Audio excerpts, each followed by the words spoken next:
What? Why are you shaking your head? You're welcome.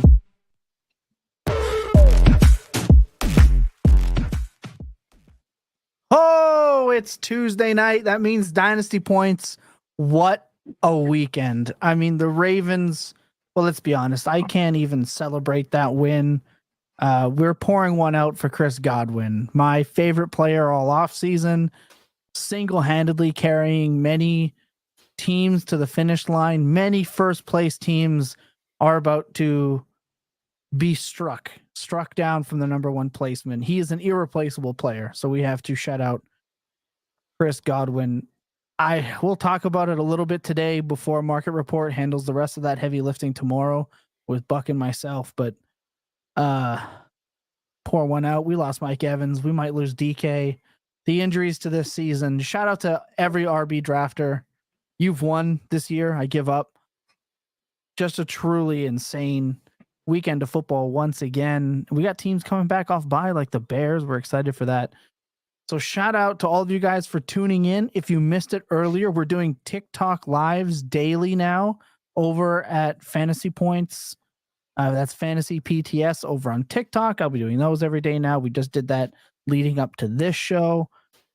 So if you enjoy that kind of content, you can head over there. If you haven't already and you're tuning in, hit the like and hit the subscribe. If you're not, head over to the Dynasty Points podcast feed where you now get Dynasty Points and the Dynasty Market Report, which, by the way, came back to a thunderous applause being the most downloaded podcast on the network last week.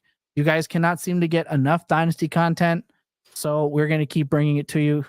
For that tonight, we have Ryan Heath at Ryan J. Heath. We have Lucas Gilbert at L. Gilbert FF. Jacob Sanderson is not here because he lied to us and said that he had to go to a work function dinner and is just live tweeting the Boston Celtics home opener and banner raising. So you can't fool us, Mr. Lawyer. We're onto you. So there you go. Shout out to everyone in the comments section already, guys. We got Lamar QB1. You don't gotta tell me twice, Brian. Joey Slauson says, "What up, fellas? What up to you?" We have a trade question here right away. We'll do the trade. We'll do the first round of questions. If you're new to the show, we do like our first bit of content. Then we get into like a round of questions and stuff. So we'll do that. Kyle, same thing. We'll answer the questions in the next round here. RIP and sorry for all of our losses. It's really bad contract year. That ankle looked like it was straight detached from the rest of the leg. Truly gruesome stuff. Just really gross. Aside from that, we're doing tight ends and quarterbacks today, folks. I'm excited for that. But as always, I feel like this show won't go 3 hours. So let's get first reactions from the weekend, Ryan.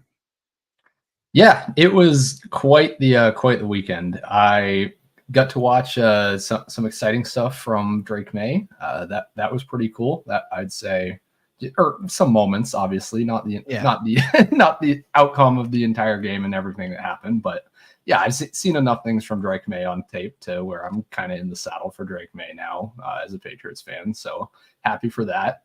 Other than that, yeah, everyone got injured. All the guys who were supposed to play didn't play. Like Deebo Samuel, Jordan Whittington. Yeah, just a lot of really crazy stuff in fantasy football this past week. Yeah, truly insane. There are some positives, which we'll talk about today. This isn't just going to be a sad and depressing episode. But Lucas, what was your first kind of thoughts from this week? Tight ends live. We had 16 tight ends scoring double-digit fantasy points, and that's amazing. We'll see how long they can kind of keep that up. I feel like we've known, though, for a while that they were eventually going to bounce back some. Like, they couldn't be as historically bad as they were, at least through those first 3 weeks. But they're starting to come back around, and only most of them needed some touchdowns to get to that point. Tyler Conklin, he's still alive. Tucker Kraft would have had a very meh day, but had an amazing touchdown catch on a great pass. And Zach Ertz keeps puttering away. just like I forget whose hot take that was. It might have been yours, Ryan, or it might have been Jacob's, about how Zach Ertz is going to just keep dominating. So yeah, he's been keeping a lot of teams afloat, but tight ends are alive. Yeah, we're definitely obviously talking about tight ends today, but I'm really excited to get into a few of them because unreal what some of these guys are doing. Zach Ertz is just forever. He's inevitable. If I had to give a first reaction for the weekend, it feels like offense is back, but it also feels like Jordan Love is Will Levis with a way better PR team. Like, hear me out. If you watch a full Jordan Love game, I'm sorry, but I'm left scratching my head sometimes at some of the stuff he does. He's running, jumping, sideways, slinging, blind throw, looking, YOLO balling the football. Like, it's hilarious. Obviously, I'm kidding and I'm being facetious here, but watching what Will Levis does truly just reminds me of like a Pokemon, right? They evolve from one step to the other. I feel like Jordan Love is just like the max evolution of a Will Levis type, a true legit gunslinger with a laser rocket arm that just thinks he can make any throw at any time in any scenario. One's just really good at it, and one is memeable. So there you go. That's my joke for the day. That Jordan Love is just the max evolved form of Will Levis. Truly phenomenal what that dude provides us every week. He's a touchdown machine. Like, he looks, even if you listen to guys like Brett Whitefield and Joe Marino talk about him on First Read, it's the same, like, amazing what he can do and also what he gets away with. Truly. He's not the prettiest quarterback to watch, but he is a fantasy producer. I will say, though, another takeaway, we got to talk about the Green Bay Packers receiver room at the end of this tiers like series that we're doing. Nobody's a target earner. Like, it is such a frustrating room, which means we're gonna have to revisit this Jaden Reed conversation with him being above Garrett and Drake London, because this dude he's just not a target earner. Favre's the legendary of that. I agree. So we're definitely gonna have to talk about that again. But we're not talking wide receivers today, except for some injuries. We should talk about the unfortunateness. We've now lost DK for a few weeks. Mike Evans isn't going on the IR, but let's be real, that's just so that he doesn't have to miss the game after the bye. He's going to miss 4 weeks. Aiyuk is done for not just this year, and I'm genuinely concerned for him moving forward. He'll be 28 by the time we see him again, with a multi-ligament injury. This is a very serious knee injury. It wasn't just like an MCL tear. This is like a Javonte level, multiple ligament, from what I understand. And then obviously Godwin. We lose Godwin, who will never be the same. Dislocated ankles are nothing to mess with.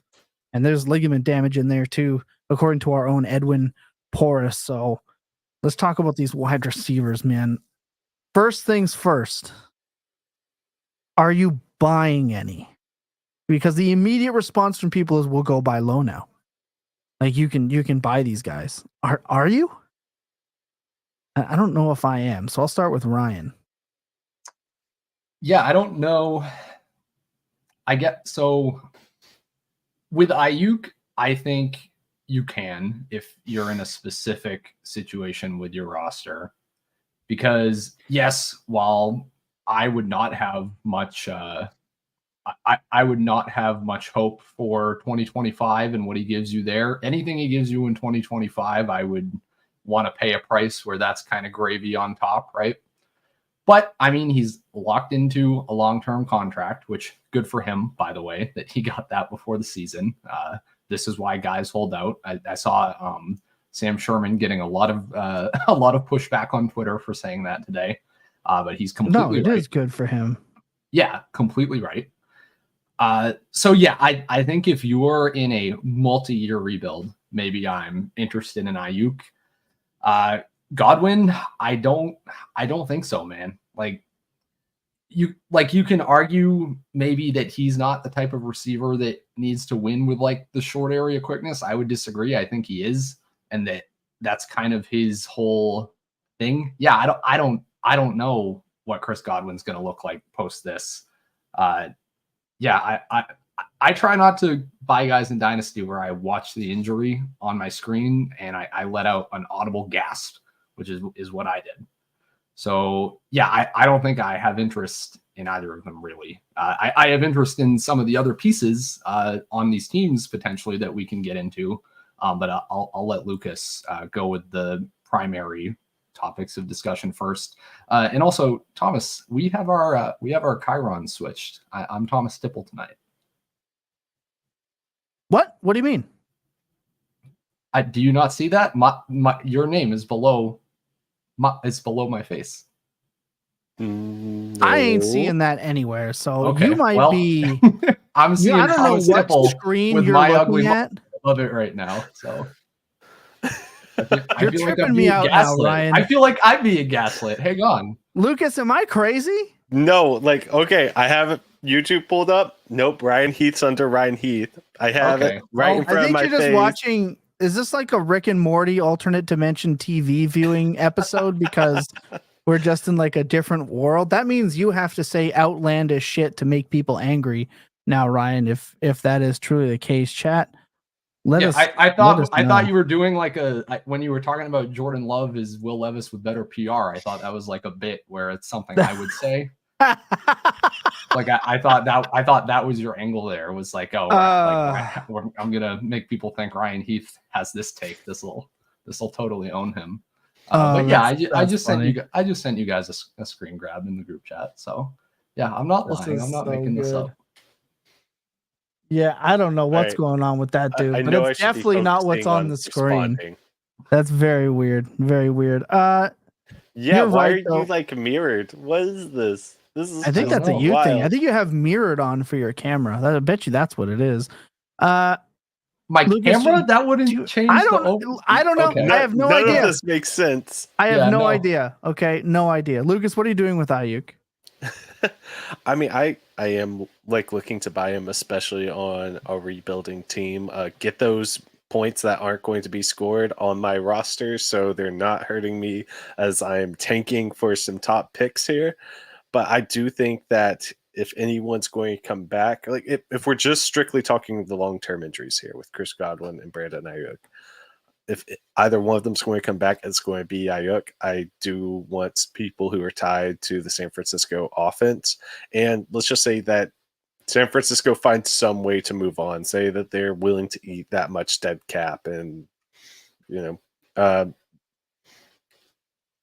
I kind of still want him because I think that whoever would eventually pick him up would be picking him up with the goal of making him an alpha. If you have to wait 2 years, I think that the price that you're going to be paying to acquire him is going to be a price where you don't mind waiting 2 years for that kind of value. I haven't seen any trades with him going right now, but if I'm sending out like a 2026 second for him, yeah, that one's super easy all day. I don't think you're doing that. I think we're gonna have to wait a long time. He'll never hit that point because of the people who are holding him are thinking the same thing, which is why I'm not buying. He's 26 years old now. He'll be 27 at the start of next year. He just tore, and I mean really tore his knee up week 7. And he wasn't producing really before that. And granted, there are some reasons we can give him leeway.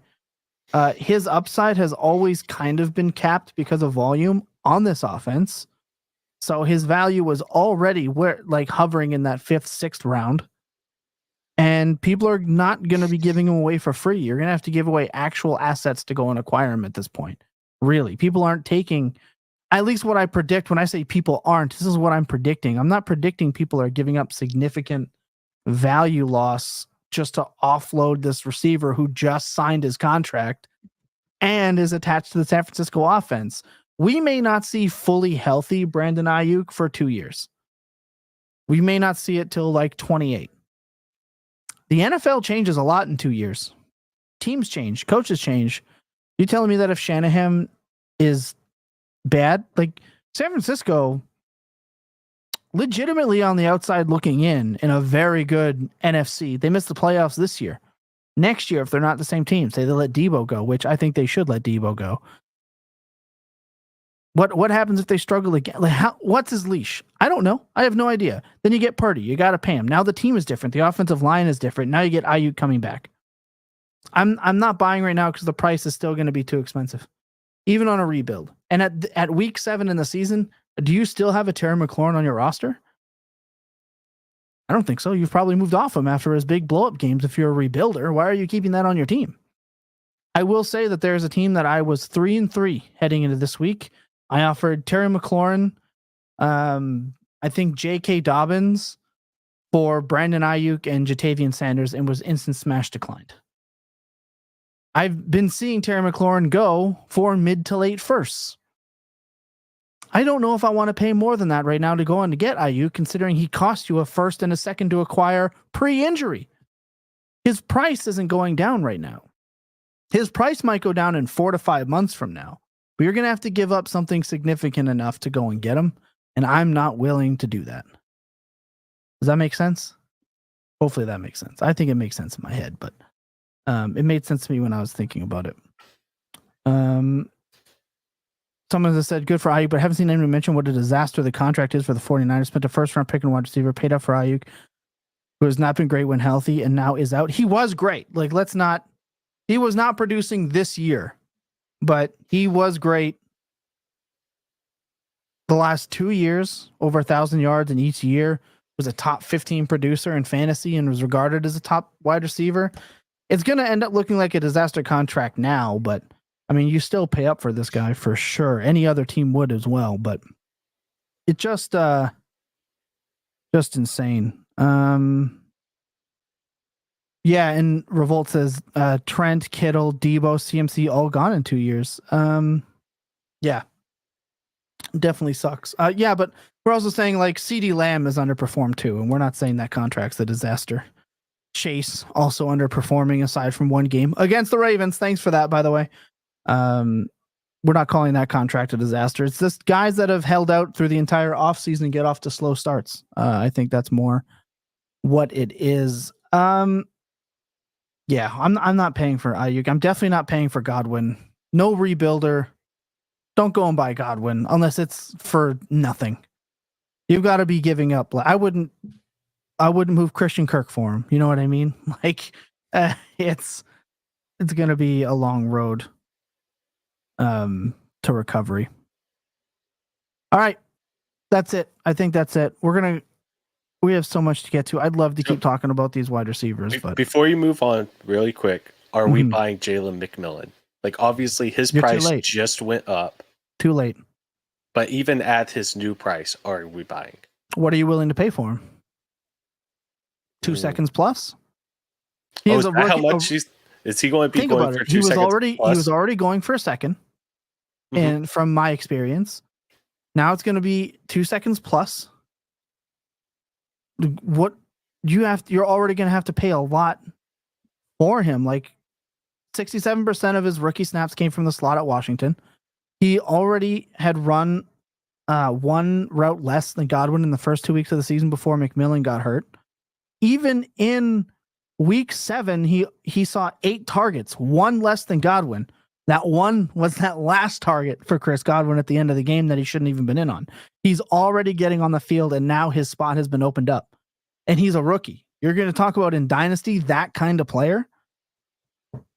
This is one of those scenarios where why would a team that had him moves this guy now that he finally gets the opportunity to produce in a top offense? Are you now? This is the other half of that question. He hasn't done it yet, but if he becomes the next star, like back end wide receiver, yeah, you want to buy in and you want to pay for it because Godwin not going to be there next year. Maybe he is that guy. I don't know. But it comes down to what are you actually willing to pay for him without seeing it. If you buy in early and he still sucks, now you're hitting the loss. So what are you? I'll legitimately ask, what are you willing to pay for him? I mean, 2 seconds does make sense. I think that's the line, and that's why I would be offering to see if anybody would bite on it. It'd be really tough to, pay up a first for Jalen McMillan, especially with him going in the third, which I think we were all saying is going to be a screaming value, even with we were where he was smash going in picking drafts. McMillan. Yeah.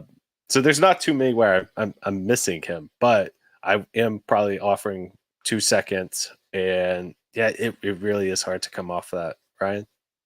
I don't think anyone's selling him for 2 seconds is the problem. Yeah. Okay. That's this the other is thing. Yeah. If I have McMillan and you're willing to throw a first my way, maybe then we'll talk. Right. Like that's where it's kind of right in my face of like, okay, it feels irresponsible not to take the first, regardless of how good you feel like the fit is here, where McMillan, so I had the tweet out today, top 6 wide receivers in terms of horizontally breaking routes. Both Godwin and McMillan are in the top 6. He's very clearly is a logical guy to just step into that role. Is he going to produce like Chris Godwin immediately? I would be skeptical. So yeah, that's why I'd take the first, because I do think there's optimism about that right now in the community that's maybe a little bit oversold. I will also say there's a chance that Cooper Kupp comes into this situation, right? That was the trade rumor out today that the Rams are aggressively trying to sell Cooper Kupp, which was odd. I don't know. That was a little surprising to me, just the way that report was worded. Like, I feel like you don't often get like, hey, leak to the media, we're sellers right now. I have a conspiracy that seemed a little odd, that. right? But if we take that at face value, then yeah, very obviously the Cooper Kupp in the Chris Godwin, formerly the Cooper Kupp role in Liam Cohen's offense also makes a lot of sense. So yeah, I'm certainly not going out and paying a first for Jalen McMillan right now, and I'd be happy to take one in return.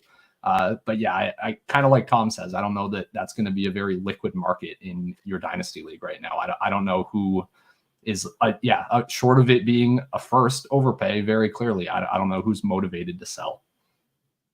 Yeah, I agree. I definitely agree with that. You're probably just holding, unless your team is so down bad and devoid of talent where you've like done the type of rebuilding that I hate. And you've just stripped everything for picks, and now you're just reshelling out who's on your taxi for more picks because you want to forever rebuild for 7 years. It is like the worst form of rebuilding possible. And yeah, maybe you're the person selling, but for the most part, people just aren't encouraged to do so. I have a conspiracy theory talking about trades today. I think Minnesota and LA already have a trade in place for Darnold and Stafford. But they're waiting till after Thursday so Stafford can't play against them. That's my conspiracy theory for the weekend. Like, as when I heard that the Vikings are in play for Stafford, which makes a ton of sense considering Darnold's already started to kind of go back to bad Darnold. I mean, it's perfect fit. Perfect fit. Wait, was that a real rumor, or was that like a fantasy account tweeted that? I'm sorry. I like quickly saw something on that. I don't know if how real that was. But I trust him more for Ravens takes, but he's not a nobody. Okay. So I'm just saying, if that were to happen, I feel like that trade's already been dealt, but they don't want Stafford to play against them on Thursday. I'm just saying. And no shade to whoever that was. I genuinely don't remember who I saw say that. I'm not trying to question your credibility. That would be pretty nuts. It's not a hashtag pretty Ricky deletes my account because I can't handle being wrong on a take type situation. So definitely not that. And I will throw shade at that dude all day, every single day. Hashtag we stand on business on this podcast. So yeah, the Cooper Kupp situation is tough. Deontay Johnson's another guy to watch. Basically every receiver on a bad team. Like, the NFL is quickly becoming the NBA in terms of trade rumors. So, and then obviously this player would be great on the same 8 teams as every other one is keep saying. So obviously, and I still don't think Kansas City trades for one of them because they just don't trade for wide receivers. Every year we're like, they're going to trade for one. And then they drafted Rice. And then the years before they're like, oh, they'll trade for one. Nope, don't see it happening. I don't believe the rumor that they traded or offered a second to the Raiders for Adams. I don't believe that either. So take that for what you will. Quick commercial break. When we come back, we'll finally get into the tiers. and we're going to answer the first two questions that we had on here. So you're going to want to sit tight when we come back. We're starting with the meat of the program. So sit tight. Obviously, we have to remind you that we have fun here, and you should too. We do make jokes here, as you heard earlier in the program. It does not mean that we take it 100% to heart. We probably don't watch enough film for a lot of the film-crazed tier YouTube viewers, but we do our best. We promise that we take things seriously when it matters. And just as a reminder, we have fun here. So hopefully you do too. I'm going to keep that PSA coming because it's important, judging by our YouTube comments section. Let's answer the first two questions, and we'll get right into the tiers. I feel like tight end is going to be easier than quarterback. We'll start with that so we don't do 3 hours today for Lucas's sake. Give a 25 and 26 first for Brian Thomas Jr. in a 10 by 12, so start 10, 12 person Superflex PPR. I'm 6-1 with extra first to burn. Just lost Evans on top of Puka and now Nico. So has the opportunity to absolutely hose stack his wide receiver room. Are we doing a deal like this? 2 1s for Brian Thomas Jr., the new price. Ryan? I don't know if I hate it. I don't know if I like the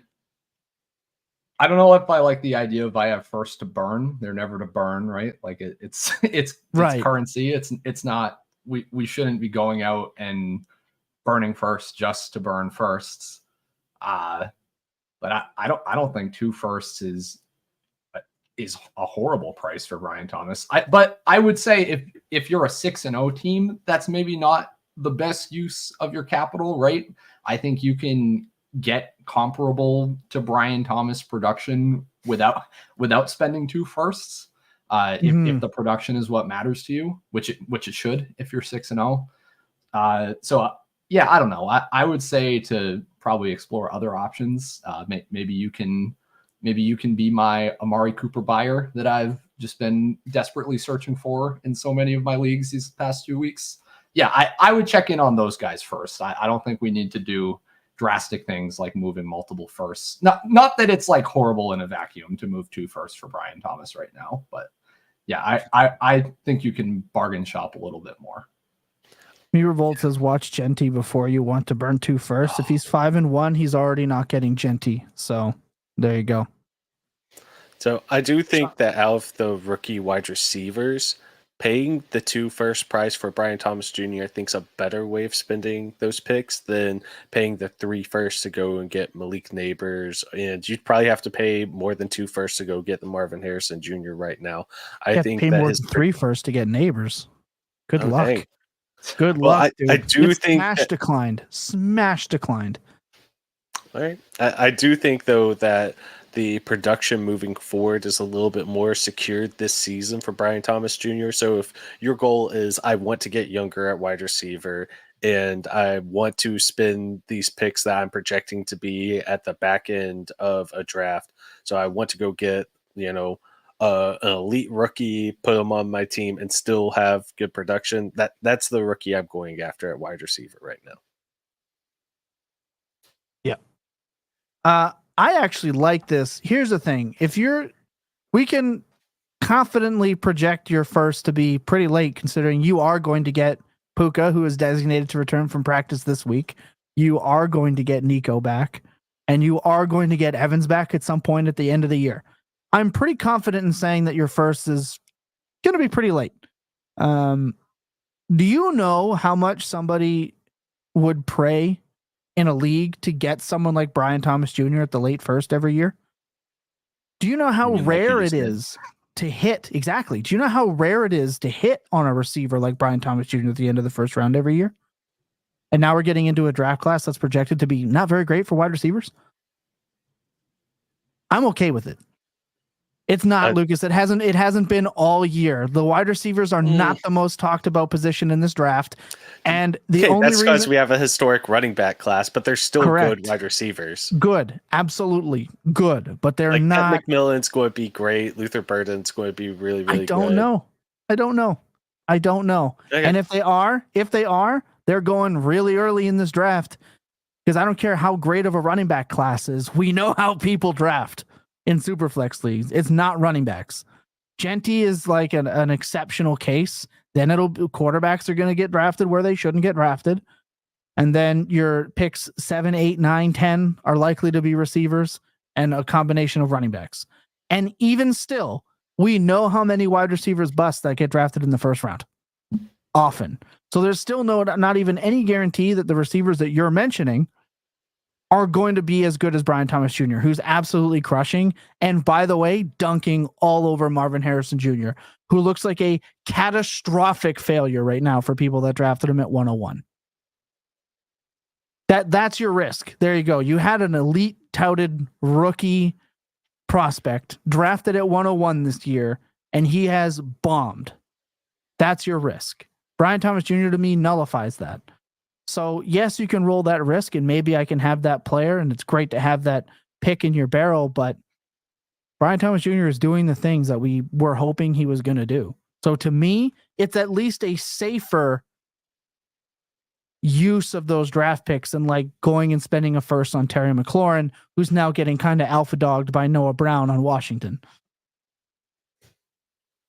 It just, to me, it's not the worst thing you can do with 2 firsts. I'm with Ryan in terms of like, I would shop around, but like go check in on Waddle, go check in on Tyreek, see what their prices are right now, because I'm buying all the Dolphins. But at the end of the day, let's face it, Brian Thomas Jr. is a top 10 dynasty wide receiver, is he not?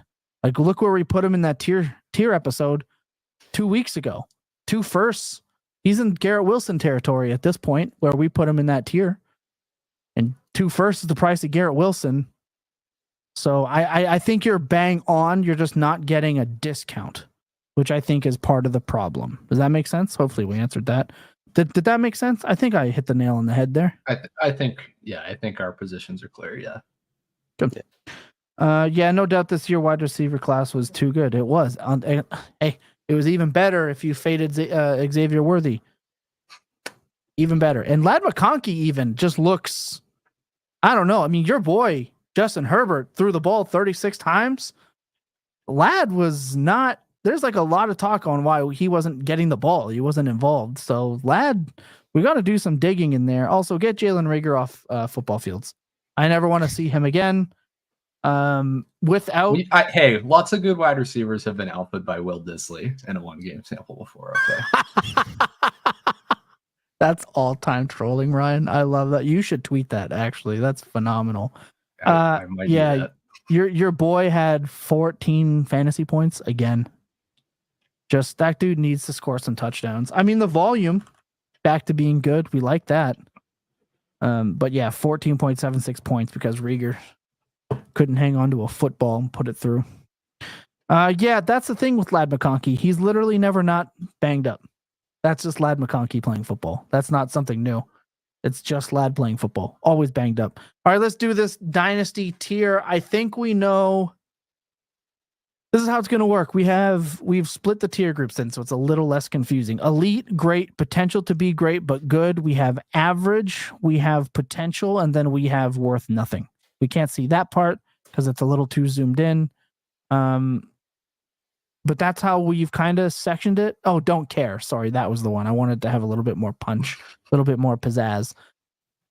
So let's start talking about it. I think Jacob's not here. Jacob is usually the name dropper for the tight ends. Chat, you guys can participate. We only have 3 of us, so there will be a clear and obvious tiebreaker in this situation, but please feel free to chime in. We need you. I think, yeah, Brock Bowers, he's the only one I'm putting in the top one. Brock Bowers is the only one I'm putting in the top one. I don't think McBride counts as elite. That man is allergic to the end zone. All right, and so LaPorta has fallen that far then. He's not in the elite category. He's caught 1 pass like 3 weeks in a row. Like think we can use our eyeballs. I know my fantasy teams can definitely use the points that he's scoring, or not scoring, I should say. Bad. He's been bad. That offense has been weird. Kyler's allergic to being good. Well, that's obviously not true. I think their offensive system is truly terrible. Kyler's been damn good for fantasy this year. He's just not the QB1 people were hoping for, but he's been good. He's the QB7 on the season right now. So can we just put all tight ends and don't care? No. We're not copping out. Ryan, do you have any other possible ads for Elite? No. It's kind of he just kind of demands his own tier. I think we've never seen anything like this. So without Devontae Adams, in games without Adams, Bowers is averaging over 18 expected fantasy points per game. Just for some context, the two most recent incredible tight end seasons of the past couple years, which was like Mark Andrews 21, Travis Kelce 22. Those were, I believe, right around 14.5 expected fantasy points per game. So the volume that Bowers is commanding is insane. It's as if he's a wide receiver 1, and they are also never even getting into the red zone, and he's still doing it. So it's unbelievable. I did love the graphics. It seemed like at least 4 or 5 times throughout the game they threw up the graphic of how many times that the Raiders throw to the tight end position compared to wide receivers and running backs. And it's like, yeah, there's Brock Bowers. Oh, they added another one to his tally. Oh, there's another one. Yeah. He's getting 3 or 4 targets a I drive. thought that situation would be legitimately dog water for him. Hasn't mattered. It could be better, right? But how much better could it possibly get? So you're right. Absolutely love that. Let's talk about the great tier. I think there's a couple of guys that I think belong in here. I think Trey McBride belongs in here, obviously. Y'all keep throwing out names. Trey McBride belongs in here. We've got Kittle and Kraft. I'm not ready to put Kraft in there yet. He needs to earn some volume. I think he's in the good with the opportunity to be great tier. For the great tier, I am willing to put TJ Hockenson, even though he hasn't played yet. I think he is a great tight end. I think he does really well every time he's on the field, even though I dogged him my entire life pretty much. Yeah, TJ Hockenson has pulled this one weird trick where he hasn't played yet this season, so we haven't had the chance to be disappointed by him like every single other tight end. His stock has just really been climbing these last few weeks. He might need to, honestly, for his dynasty value, he should probably just stay off the field for a little bit longer. But no kidding. I think we should talk about George Kittle, because with Aiyuk gone, as long as he's on the field, he can score 20 points a game in this offense. The only problem is that he is 31. To be fair, we gave Kelce for years the benefit of the doubt at 31 while he was producing, and Kittle is kind of doing the Travis Kelce thing now.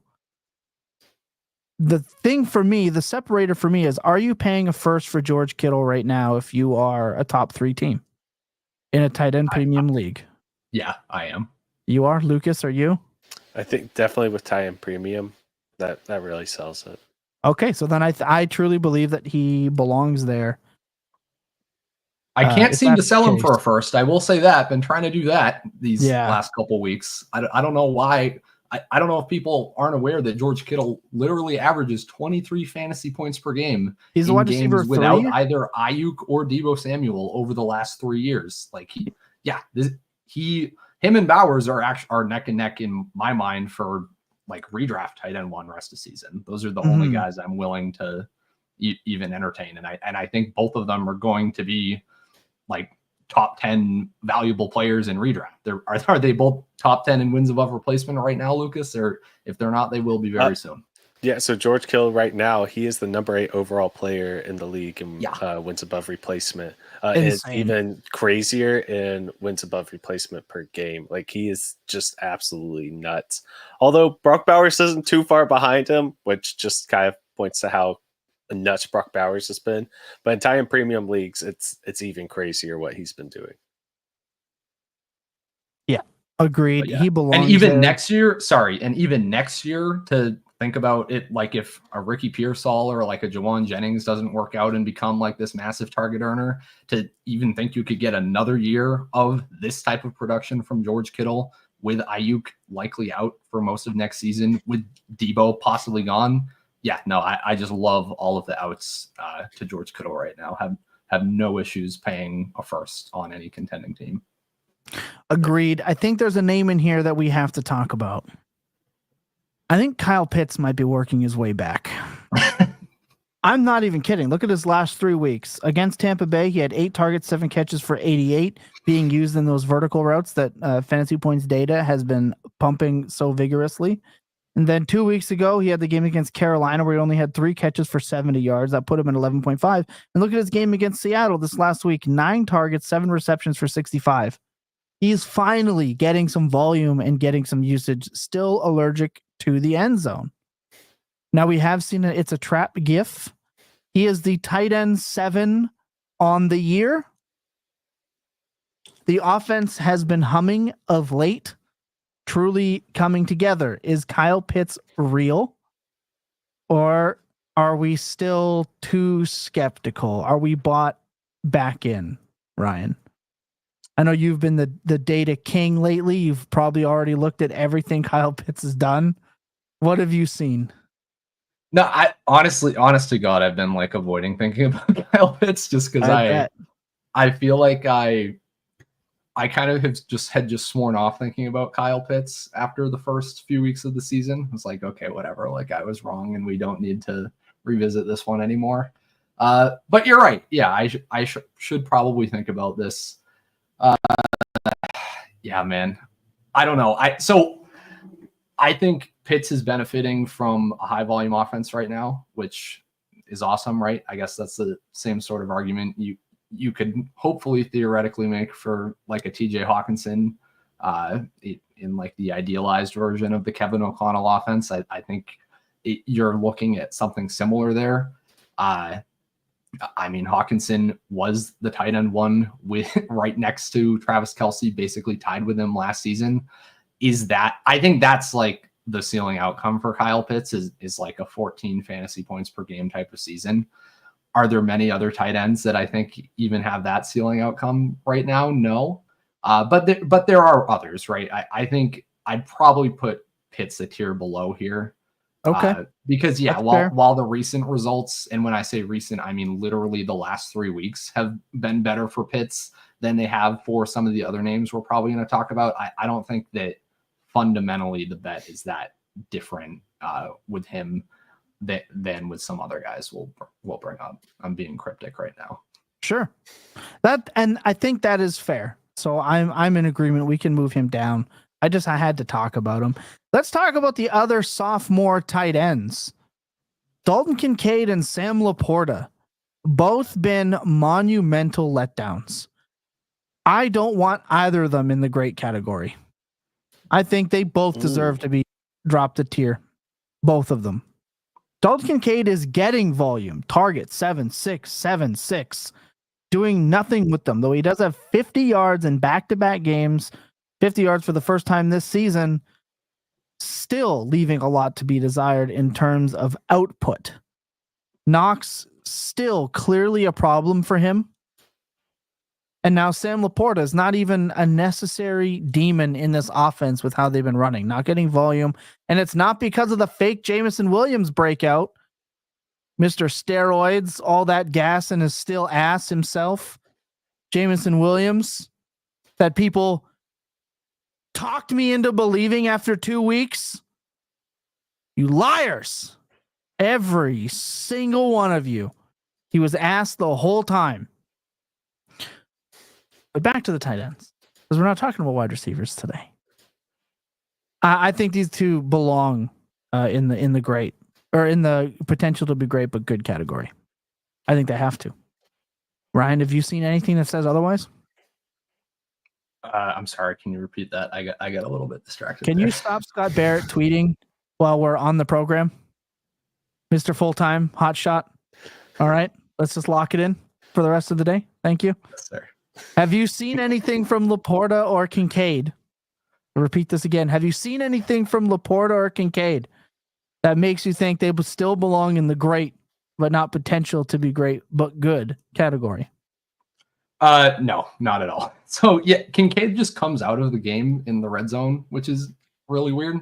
And LaPorta, look, yeah, these are the guys I was kind of alluding to with Pitts, where I think like the individual talent case you can kind of make here, that all of that applies.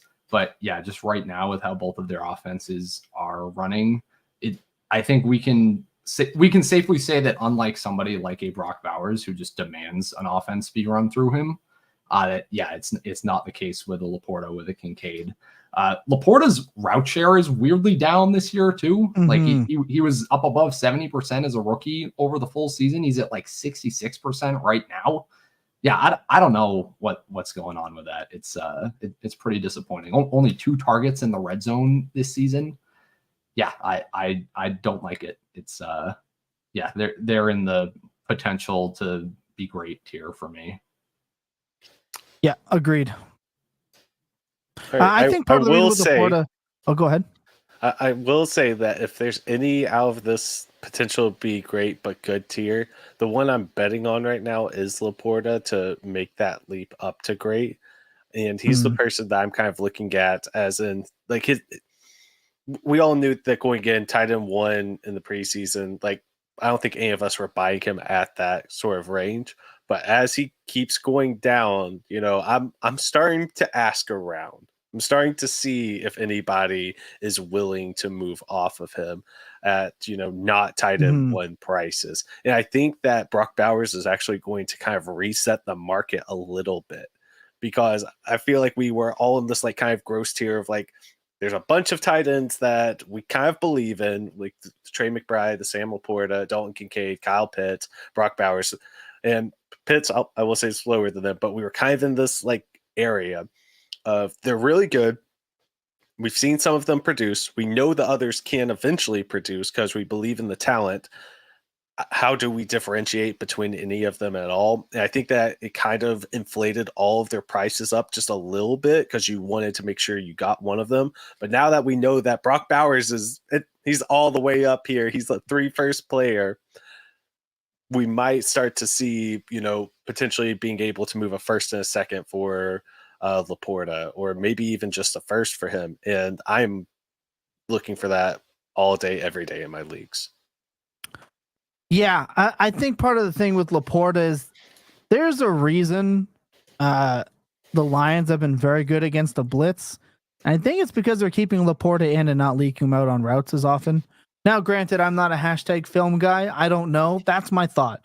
Because Jared Goff throughout his career has been a pumpkin in those scenarios, and now all of a sudden he's just goated. So I don't know what it is, but I think you're right. Potential to be great, but they are good. They're clearly good, but in terms of Dynasty, I think you are right here.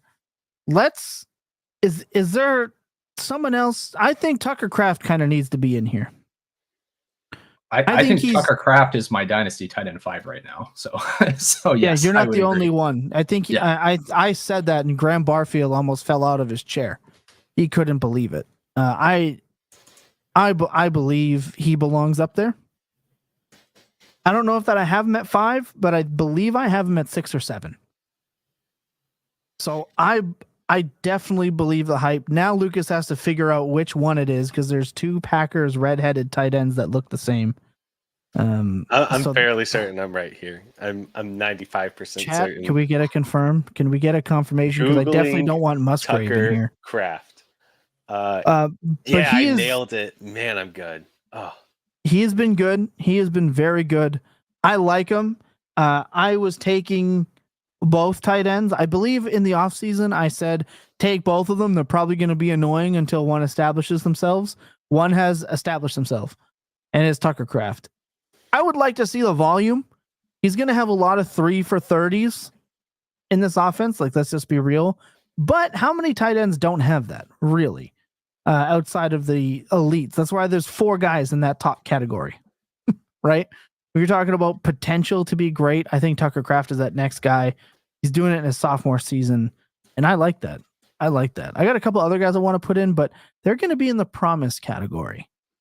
But I think within the next 4 or 5 weeks, there's at least one that I think is going to be up there. You're going to sit tight for that. Is there any other names you can probably think of being in this list? Being up at that spot. Do you think he's great? Or do you think he's just going to be great the for great the tier? No, he's not in the great tier. No, sorry. Like potential to be I think great, he's but in good? I don't know. I mean, I don't know how specific we have to get about the descriptors. No, I don't think this is like he's not like a potential to be great but good in the sense that he's not producing right now and we think he could a lot in the future. He's potential to be great but good in the sense that it's the tier below great, and I'm pretty confident he is going to produce this year with Jameis Winston. And we've seen him produce at an elite high level with Joe Flacco over a 6-game stretch last year. He's outproduced every tight end that we would be putting him next to in this good but not great tier, or whatever it's called. So yeah, he's 28 years old. He's locked into a long-term deal, I believe, off the top of my head. Yeah, why not? I think he's coming up on that contract year. Oh, is he? Okay. Yeah, Okay. I will say for why not is that he's a volume merchant. So is TJ Hockenson. Just listen and hear me out. Okay. David Njoku has like sprints of being unreal, and it's usually come at like insane circumstances like Joe Flacco. You mean like a backup quarterback stepping in and playing better than the starter? Like exactly what's going to happen right now? Yeah, but that's what I mean. Like the odds of that genuinely happening multiple times for a guy to boost his value is not often. Also, we're taking a career run first team and is now suddenly throwing it 40 times a game is the other half of that. I'm going to give it to you. I'll give it to you. But I think he's been like one of the overhyped tight ends his entire career. But I'll give it to you because I agreed with you until he started producing. For the rest of the season, he's like. So I would almost put this in 2022. He was tight end 10. Last year, he got 123 targets, which was because of being again that Joe Flacco throw it 45 times a game scenario. Like he just doesn't. Yeah, look at these targets, man. 9, 15, 9, 8, 14. Jesus Christ. Aren't targets what we want? Aren't those good in fantasy football? Yes, I'm just saying in terms of like he needs the perfect scenario. If we did this, okay, so you if can we say this did, about any tight end. Hold on. If we did this exact show and Deshaun Watson hadn't had his leg blown up to a point where all of the internet for the first time in history celebrated the one player going down, no matter the circumstances, we wouldn't be putting him in this tier if Watson was his QB. So it's like how we view him, not just his scenario, factors into this for me, which is why I'm explaining it. I'll give it to you, but I think he'll be one of the more overhyped dudes in terms of after this year. Well, I'll give it to you. We'll put Njoku in that tier. I think that's it. I don't see another player in there. Does anyone else? No, I'm tempted to want to try to put some other players up there, but I think that it's just that their potential is to be good. And they have a very capped ceiling on what they can be. So, like, I feel bad calling them average, but average is probably the wrong word. Yeah. We probably could have went producers. Right? You know They're what? Producers. I have some power here. You have all the power. Look away. Producers. There we go. Okay, there we go. Now I feel better about putting. I feel better putting the next group of guys in there already. Mm-hmm. Let's talk about producers. Number 1, Travis Kelce. Let's just be real. I think this is like the Kelce, Engram, Fant, Ferguson, Hunter Henry now, Dallas Andrews. Goedert. Yeah, Andrews. I don't know if Noah Fant belongs in here, but I'll allow it. Yeah, They have the haven't Noah highest Fant- heard anyone else who said. pass rate over expected, and he's You said Schultz, right? yeah, actually, yeah, you're right. I wouldn't put Fant in there. Cole Move Fant Kmet. down. Put Fant down a tier. No, For I'm now. sorry. I can't. Yeah, I don't know if I'm in the promise tier for Noah Fant. I mean, he's 26 years old, right? He's still got a shot. Where's Isaiah Likely? Let's have the Isaiah Likely conversation. In promise. He has promise. So he's run more routes than Andrews in 4 of their last 5 games. Has outscored Andrews year to date. Is That's on the back of a whatever 30-point it is, game. 5 in years week 1. younger than Andrews. These Isaiah Likely thing outscoring him is literally on the back of a week 1 30-point game. And outside of that, he has one other game where he scored more than like 7 or 8 fantasy points. And that was the week 5 game where he scored twice. He has promise if he ever gets the opportunity to like be the guy, but Andrews is coming back. Back-to-back weeks, his usage has been good. And they're starting to use him it hasn't. in the red Though. zone. Like the route share has not come up compared to at him all. scoring 0. It's how they're using him. He ran like 9 routes last night. Yeah, and he got his 4 targets, and 2 of them he would have had 3 touchdowns if not for 1 deflected football. Like they found the way they want to use him in the offense. I think he is a player that has promise. If he's ever the tight end 1, he won't be the tight end 1 on the team, regardless of his routes run, until Andrews is gone. I agree with that. I'm just saying. Yeah. I just don't want to be overrating Andrews here off of the touchdowns over the last couple of weeks because the role has not changed at all. I am happier with Andrews being put down as a producer given his history, and if they are working him back in for the back half of the season, which is what it feels like to me. They're running the play action, deep crosses a couple of times now with him being wide open, like no one near him wide open. And they are, I believe, starting to scheme him in the red zone more, which means he will bounce back. Fun stat. He's outscored both Kincaid and LaPorta already, which that's hilarious. Yeah. I think Likely has promise, but I just can't put him in that next tier with producers because he doesn't produce outside of the 2 games. And one of them was an insane game. Both of them were actually kind of insane with how he scored in both games, like really insane. But I can't, I think he has promise if he ever gets to be the tight end 1. I can't put him up there yet. And I know Andrews has been woefully bad, but I'll still bet he outscores Isaiah Likely rest of season. Okay, you've swayed me a little bit. I think I look at them and I want them to be in the same tier. I just glanced at my. I agree. Because I have some distance between them, but yeah, I don't know. I think status quo for another 4 weeks and they are the same tier. But yeah. Okay. What about Cade Otton? He had 1 game. Like. Okay. I can't do Cade Otton. I'll put him in the promise section. He looked good. And yeah, they have no receivers now, which I'm super regretful that I have to be reminded of that seemingly every 20 minutes now when we do shows. Depressing. Jake Ferguson. Wait, I need to talk about Cade Otton. I'm so sorry. I'm making us talk about Cade Otton. What is the difference between Cade Otton and Dalton Kincaid this year? So Cade Otton, 7 targets per game, 51 receiving yards per game since week 3. Those both ranked top 10. Obviously had a big game last night. I'm not even like trying to put as much weight on that, like situation wise. He's never been an efficient player. He never will be an efficient player. I get that. But the same is kind of true for a Dalton Kincaid. I don't know. I don't know if I feel like Kincaid is kind of Cade Otton with better PR, except Cade Otton runs way more routes. I would have agreed had Kincaid not been a top 12 tight end in his rookie year. But Cade Otton's the same age, so it's not like you're getting any benefit from that. Cade Otton's tight end 13 with the league I'm looking at, and Cade Otton's 12, so they are kind of back to back.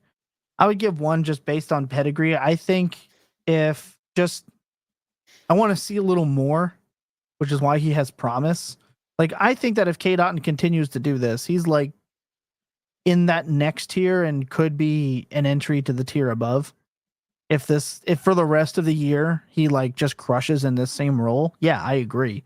I think he has promise. I would put maybe we need to pull guys down then, because I would take Cade Otton pretty easily over a Dalton Schultz. I don't know why Dalton Schultz is in that. I don't know how. I don't know how Schultz I got pulled into nobody the tier told above. me no. You snuck him in there. Get him. I don't even. I want him in don't care. No, I want him in don't care. All right. Get him out of here. Okay. Well, I was going to ask about Jake Ferguson, but I know now where that's going to be. And somebody whose picture's not here, Mr. Zach Ertz. I think that he probably goes in the producers tier as well. I put him in the producers tier. I was gonna put Jake Ferguson in the producers tier, but then the Cade. I think Ryan's actually right. We got to put Cade Otton up a tier. Oh, there we go. I think we got to put Cade Otton up a tier. He's earning the volume. I think you're right. This could be a breakout. I think we should treat it as real. Pat Freiermuth. Does Freiermuth belong there? Let's have a look. I don't know. I feel like you all said so many names that I was like, oh, I bet they said this person too, and just kept moving. I'll put Freiermuth down a tier. He's not really producing. He's got 2 touchdowns on the year. He's had more than 5 targets one time. He's had more than 4 catches once. You can just lock in. I'd have moved in promise though. Yeah. I don't want him in don't care. Yeah. I said down a tier, not down 2 tiers. Damn. Lucas is trying to set me up. Damn. All right, how many tight ends do we have on that board right now? We have a lot. 1, 2. Because we're at an hour. 21. We got quarterbacks. And we are not to promise. We have to do promise, which will be the vast majority of everyone else. I don't think there's anyone else on here that belongs in that tier above. And I think on this screen, there's one guy, maybe 2, that belongs in promise. We shall see. We shall see. Okay. Jatavion Sanders. Can I guess the first name? Fucking Jatavion Sanders. I talked about him leading up to the season during the draft portion because I like tight ends in tight end premium in the 2nd and 3rd round. I want to draft all of them because you never know. Theo Johnson, Jatavion Sanders, fit, cheaper Ben Sinnott, if you would. Sanders from weeks 5 in weeks 5 through 7, in weeks 5 and 7 had 19.8% target share, 69.7% route participation, 25% target per route run, 21.1% first read target share, a 14.6% air yard share, and had 14 catches for 123. In week 7 alone, he had a 33% target share, a 64% air yard share, 43% target per route run, 4.36 yards per route run, and a 35.7% first read target share, 6.461.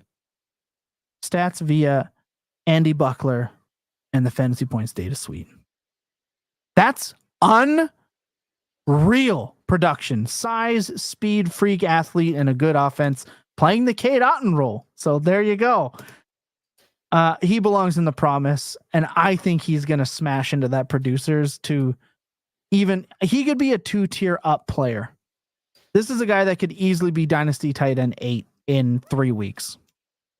Like if Tucker Kraft is already your Dynasty tight end 5, Ryan, what would Jatavion Sanders have to do with his last 3 weeks usage to equal that same pace? Because for scoring over the same 3 weeks, aside from touchdowns, Sanders is putting up better numbers. I don't know. Get signed by Green Bay probably would be okay. would be the main thing.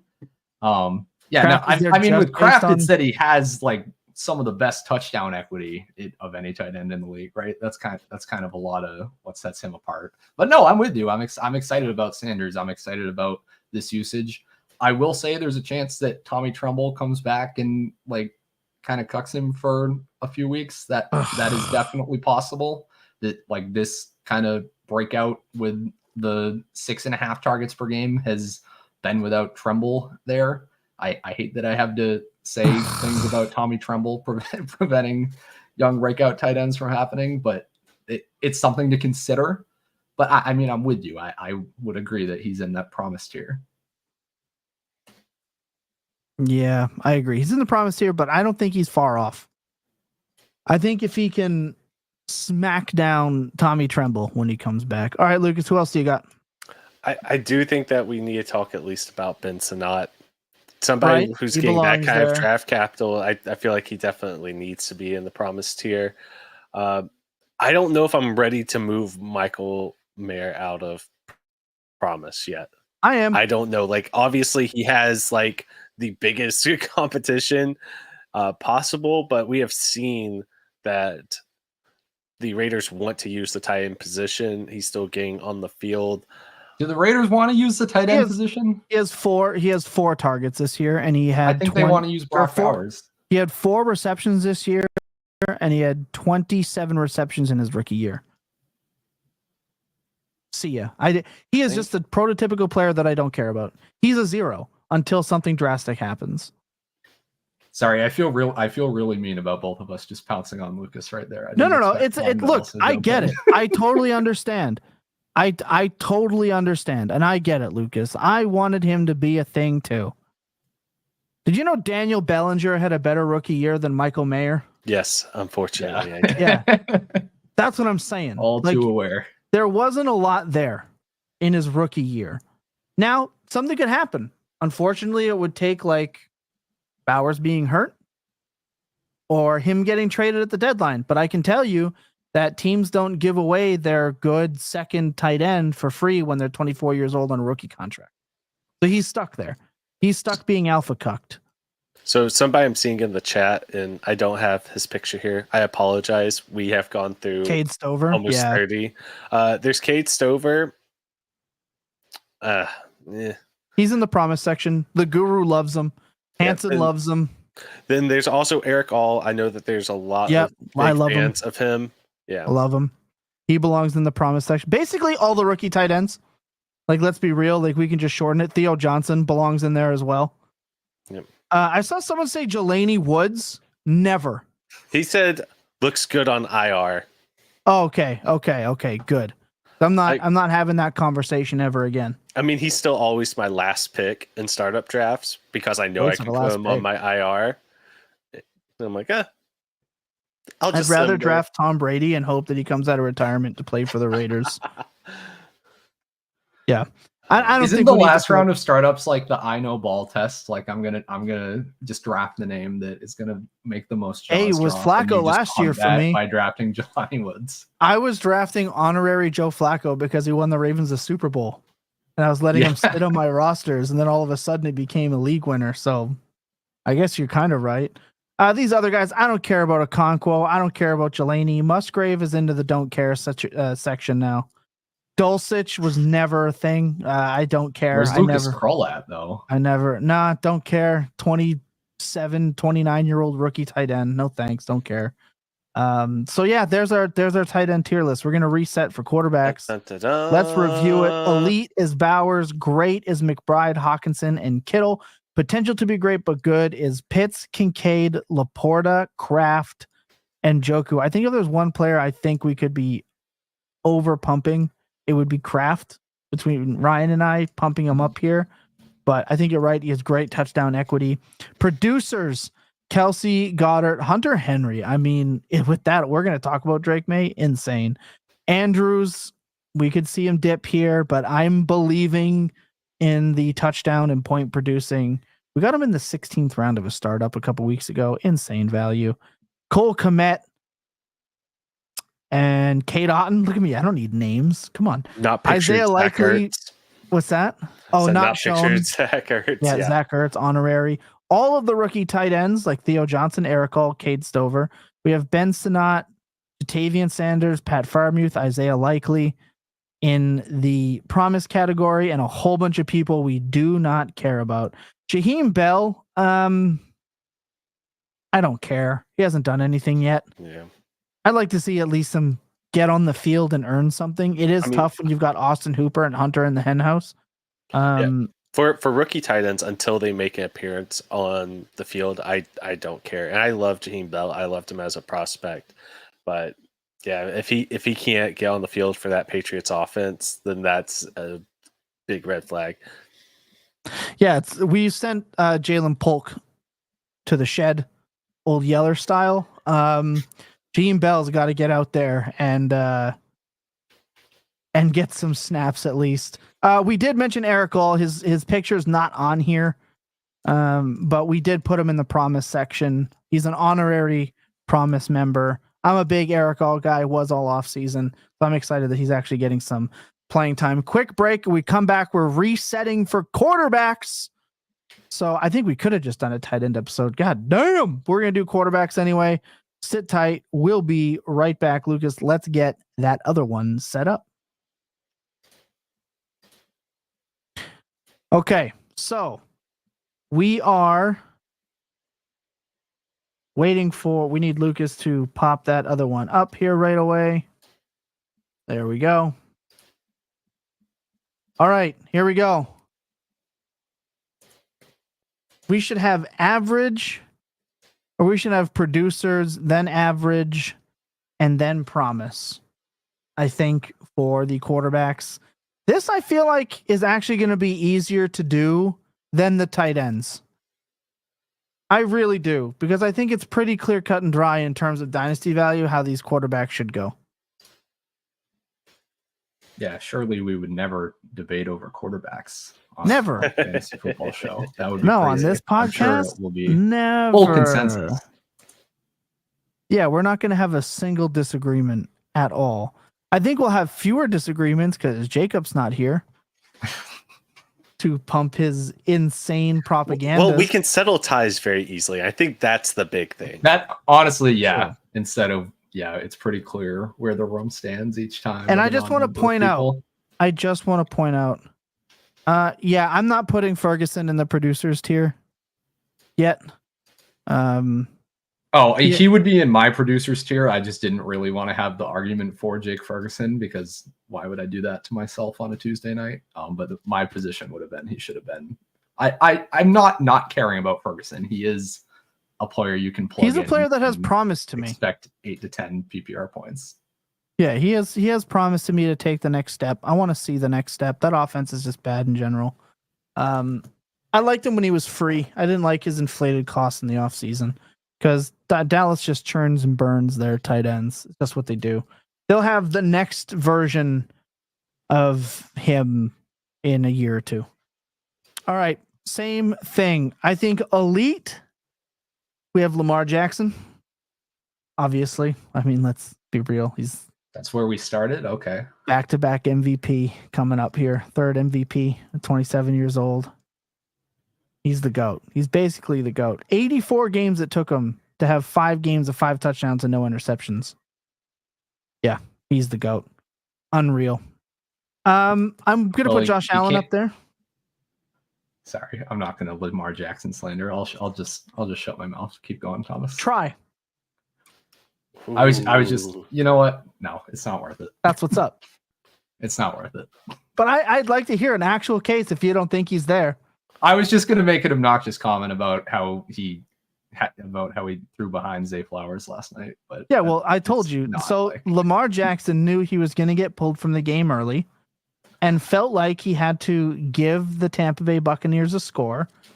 So he threw the ball behind, clearly very carelessly, and Zay Flowers couldn't stop to catch the screen. Without that play, let's think about this in the multiverse. Is Chris Godwin on the field for that drive? And does probably. Chris Godwin get hurt? Yeah, he probably is anyway. Probably still, yeah. But he had to keep Tampa in the game so he didn't get pulled at the start of the fourth quarter.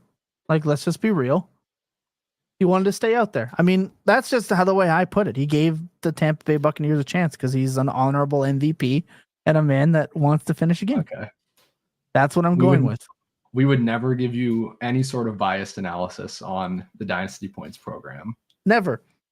Nope, never. Look, it was a shitty throw, but it's just one of those things where he clearly just wasn't locked in and didn't care. Like, let's be, even his reaction afterwards, he was like laughing and shrugging his shoulders. I always say on this show, Lamar Jackson does one stupid thing every single week that if they just have to, like, if they can survive his one hilarious, stupid mistake every week, they'll be fine. But he does do one thing every week that is really stupid.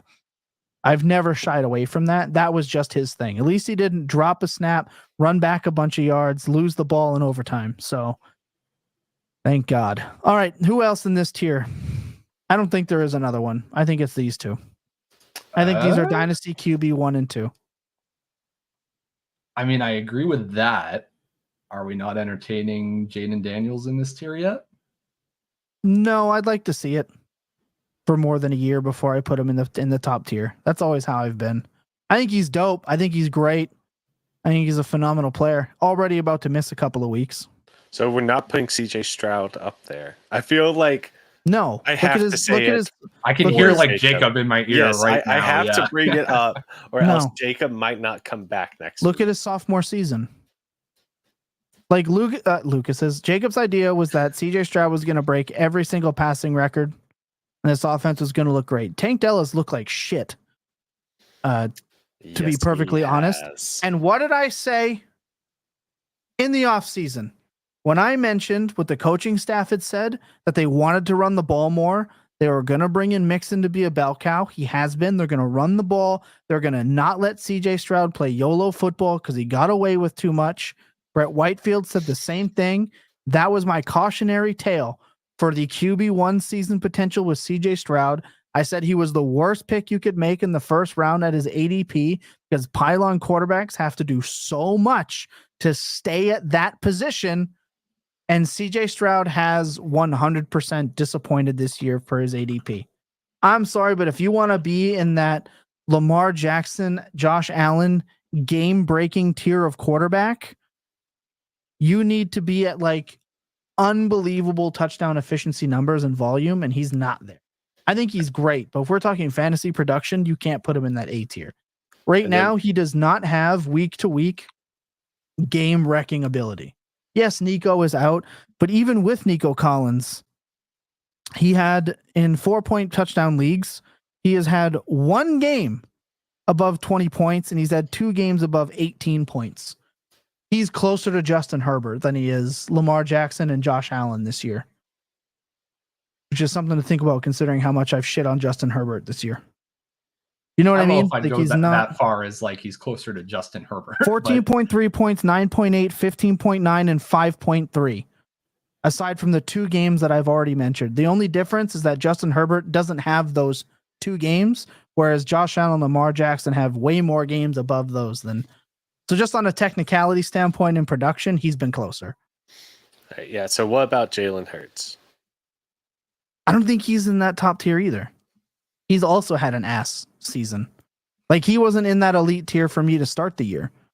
To me, that like this tier has to be like week to week standing above absolutely everybody else, no matter what. And I don't think Jalen Hurts has that. Jalen Hurts looks way better with AJ Brown tracking down deep balls without it. And now Barkley's taking those goal line touches and touchdowns. So we're not even getting the tush push Jalen Hurts. It had 2 tush push touchdowns on Sunday. He did have 2 on Sunday. But he's not on pace for the 14. 4 or 5 this season. It went away 4 for rushing like 2 touchdowns. weeks and it's back. He has now. 7 passing touchdowns to 4 interceptions. He had 15, 13, and 10 rushing touchdowns. So we're at week 8 and Jalen Hurts has 4 rushing touchdowns. That is below expectation. I agree. Significantly He's not below as well, or he's not scoring as many rushing touchdowns. He's also not playing as well. Yeah, as we've seen him. That's why I wouldn't put him in the elite category. I agree. He's a tier below. Yeah, that's why I'd entertain in my rankings. I go back and forth between Hurts and Daniels as QB3 or QB4. I think I have like Hurts at 4. I think Okay. I settled at Hurts at 4. I think I have Daniels 3, Stroud 5. Yeah, that's how I have But it then with here's with the Hurts, whole. This is Daniels where kinda in flux. All right, let's just finish this tier because I'm going to get into that next tier of like pylons after this. But I think this is where the disconnect for me is going to be compared to everybody else is the pylons because I don't give a shit about any of them compared to the others. All like right. Baker's as good as Burrow. Burrow's as good as Stroud. Stroud's as good as Herbert. Herbert's as good. It just comes down to volume and touchdowns. But we'll get into that after. So I don't think anyone else is in here, but I think we can put Hurts here. Yeah. I think we should put Daniels here. I think we should put Stroud here.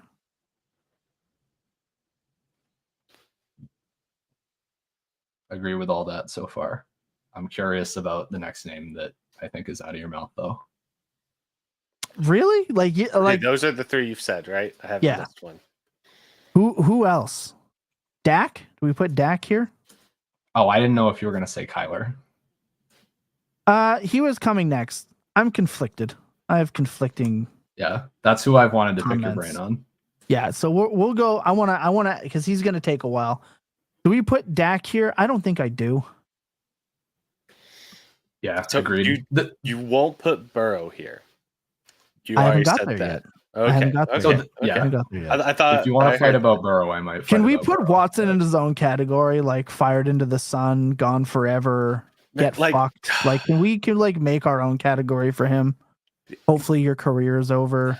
It does Go suck to prison. to like see that, like just the pop on national television, like Oh, it that made was me just almost throw up. oh, that was so rough. And I don't know, there is just something like sombering of like knowing that somebody's being taken off the field and they're not coming back. Like there's no possible way I feel like he has a career after this just from effectiveness buddy. plus everything else. He's off the probably field. walking in week 1 It's- as the starter. Oh, dang. I don't like Kirk Cousins came back and Kirk Cousins popped his later. They owe that dude like 140 million no matter what because they restructured his contract and pushed money back. Adam Schefter was on the McAfee show talking about they owe him that money no matter what. That dude is the week 1 starter on that team unless they draft a rookie and just bench him and eat that cap money Broncos style. It is still like double the amount of Don't money that remind the me. Broncos ate for Wilson. Ugh. So we'll talk about Watson later, but he's not just like actually gone forever. They owe him way too much money unless they just wash their hands of him and just eat the cap. Or he does something else super fucked up that violates his contract. We'll see. Into the great tier. I don't put Dak. We'll put Dak in potential to be great, but good. Okay, what about Jordan Love? So Love and Burrow are the 2 that I would argue to put into the great tier that I think belong next to CJ I Stroud. agree. Well, I'm gonna get outvoted anyway. I mean, Jordan Love is still top 5 in WAR so far on the season for the position. Plus, the Yeah, you way just that gotta he's accept- used are yeah. such high value type touches. Yeah, and sometimes it's a little nutty, but that's what makes you feel alive, right? A little Will Levisy. No. Like I know Did you said not see that the he's jump I throw from the know- end zone I know directly what to a you defender in the end zone? I know what If that you said. wasn't the DNA of Will Levis, I don't know what else it could have been. It's the other 95% of the game that completely separates the two to where they're not. Yeah, in the that's what same I'm saying. universe It's just to a me. little. He's just got a little bit of that in him. He does. The jump throw pick 6 is arguably more hilarious than what Will Levis has done this year. I'm just saying. Hey, I love that Jordan Love is awesome because I get to rub it in John Arrington's face constantly. So there you go. I loved round 19 Jordan Love. That was awesome. Need more of that. Just to make like the affirmative case for both Burrow and Love too. So both of these guys are in situation. Yeah, as Thomas is probably going to say a lot tonight. Oh, the pylon guys, it just matters. It comes down to the pass volume and the touchdowns.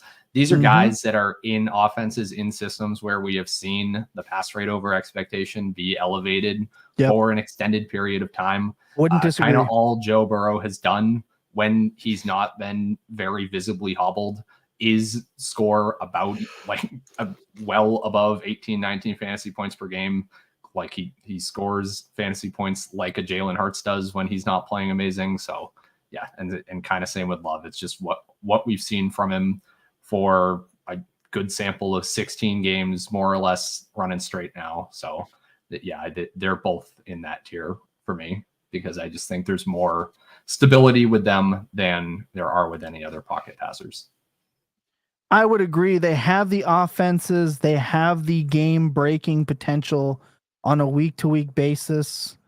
I would agree here. Without him being injured like he was in his rookie year or last year, Joe Burrow's never not been a top 8 quarterback in 4-point passing touchdown leagues. And Jordan Love, since really turning his season around, I think it was week 4 last year, I would agree. They're both, like Jordan Love is 25, Burrow is 27. Yeah. So I would agree. They are great players and great fantasy assets. I agree. I'm only knocking Dak for age, really, being 31, and this season has been a disaster, and I don't think we should reward him for it. I know I can hear Jacob moaning and groaning from wherever he is, lying to us about where he is, that, oh, he's been great for like 6 straight. That's fine. He's been asked this year. He belongs in a tier below the others, period. And he's 31. Just is what it is. They need another weapon there for sure, because even CeeDee Lamb is not hitting the same this year. I also think the Dallas coaching staff is stuck in like the vortex of we can't run play action because we don't have a backfield, which is not true, has been studied very extensively by many smart people in the industry, Scott Barrett included. But yeah, they've just been running a lot less play action this year. Dak's numbers come down a lot when he's not on play action, and that's been the tendency, which is not great. So yeah, I don't think, I would say Dak's compared to somebody like a Jordan Love, like age aside, in terms of how great I feel about the situation and the coaching staff, and is this going to be an environment where he's set up to maximally succeed all the time? I think there's a big difference between those teams. Yeah. No, I agree. There's a name here that I think Jacob would agree on. It's Drake Maye. Put him in the tier. I'd already put him there. We're putting him in the great tier above Dak? Yep. I want Drake Maye over Dak in Dynasty. I want him over Dak. I don't know if he's in my Joe Burrow or Jordan. Now here's why. Here's why. Back-to-back games of 20 points with this team, with New England. Pretty good. We know he's got the arm. We know he's got the athletic ability. My issue with Drake Maye was never like me thinking he was ass. It was that I just wanted JJ McCarthy over him because he was in Minnesota. I'm sorry, but if Minnesota just got Drake Maye instead, Drake Maye would be scoring like 24 points per game right now. And you can't convince me otherwise. I think he's good. I think he's great. And I think this is legitimately the next guy if they get him any weapons or offensive line at all. Let me tell you, back-to-back 20-point games, something Patrick Mahomes hasn't been able to say in a long fucking time. So I want Drake Maye. If we're going to talk Drake Maye, I feel like we have to bring up Caleb Williams. Yep. I feel like Caleb Williams, like does he belong? That's kind of what I'm saying, though, is like this tier's I'm going to really put those two side by side, and I'm going to stand by that one for a while. Like if we're putting Drake Maye already in the great tier, I'm putting Caleb Williams right beside him. I don't think that, like, obviously, like the first 2 weeks were extremely rough, but I'm starting to see like Caleb Williams really start to grow. And the 2 weeks after were also extremely rough. 52 passing attempts, 2 touchdowns, 2 picks versus Indianapolis was still rough. 17 points and 4-point touchdown leagues, but back-to-back games. Granted, it's Carolina and Jacksonville. He's been very good. Yeah, like I would almost put both those in the same tier as Dak. Now, obviously, like I want those two over Dak, but I do feel like they're a little bit behind, Burrow, Love, definitely Daniels, Stroud. I see a scenario where Drake Maye is drafted ahead of Burrow and Love next year if he continues to produce like this. So, but he's probably a first-round pick. So today you would prefer to tear down from a Love to Drake Maye and potentially pick up a second. Yep. And I think they're going to produce similarly week to week, or have the potential to in the future, right? Dynasty. Okay. And Drake runs more than them too. I'm going to say something dumb. Is Caleb Williams' ceiling like what Drake Maye's is? Like the rushing that we've seen over these 2 games from Maye just gets me really. As long as we're sitting in Thomas Dreamland, where the Patriots like pick up a legitimate wide receiver and a legitimate offensive line at some point over the next 2 years, then I can close my eyes and I can see like the Drake Maye 24 fantasy points per game. Do I see that with Caleb Williams necessarily? I don't know. Well, the last 2 games, Caleb Williams has rushed for 4 for 56 and 5 for 34. And in week 2, rushed 5 for 44. So the rushing is there. I still see it with Caleb Williams. Okay. I said, I was about to say something dumb. I think you've talked me down. I think Maye and Caleb go in a tier below. Yeah, I agree. I think they're together, and I think that and then just those 5 guys is fine. Right now. I think Caleb has the bigger ceiling because I think they could each produce passing, and then Caleb has actually rushed more than Maye in 2 games, especially their last 2 games each. So we'll see. Okay. Plus, I still just feel more Drake Maye when I just feel a little. Rushing. It's all Bortles style down 20. That's hilarious. I do still just feel a little bit better about Caleb than Maye as a prospect. Like I have a little bit more certainty that we'll reach the high end of what Caleb Williams could be than Drake Maye. Now, still just 2 games. That's partially because he's got Rome, DJ Moore, Cole Kmet. They actually have a good offense. Yeah, and that's like I can hear Jacob in my ear right now saying, "Ryan, push back on these guys right now." Drake Maye is out there absolutely balling with Jalen Polk and Kayshon Boutte right now. All right. I also feel like now, because you just said that, I have to go to bat against Drake Maye, who I nominated. First off, in his first game, he looked like ass in the first half, legitimately terrible. He threw the deep ball. Right, they were pretty much in prevent at that point of the game. So, yes, we know the deep ball is there. That doesn't impress me that much because we know that was what we expected. But he is reading the field. He is playing really well. He also beat the Jags, or not even beat the Jags. He got second half off coverage versus the Jags in the second half. So at least I can still see it. The talent is clearly there, but I'm going to preemptively now push back on Jacob, even though he's not here, because now I feel like I have to. I'm like trying to bring Jacob into the room so that he can deadlock this vote with me, but it's fine. I know how this ends. If there was ever a fly on any Jacob wall, in the room with us right now. I'm sorry. How are you saying that? Is he in the Rome? Is he in the room? The room with us right now. In the room. This is a new one. I haven't ever heard that before. Like that the specific room? that specific pronunciation of room. It sounds like you're saying rum. He's in the room. Room. I'm hearing rum. Chat. Okay, you just can't hear that. I'm hearing RUHM. Yeah. Like it's just an odd one. That's how I've always said the word. I don't know. Is this just the East Coast thing? Like that might because you're in the East Coast. You're like I'm East Coaster. I'm like a New Englander. Yeah. Yeah. So rum that makes sense. It's room. The room? Like Zoom. No. I'm in the room.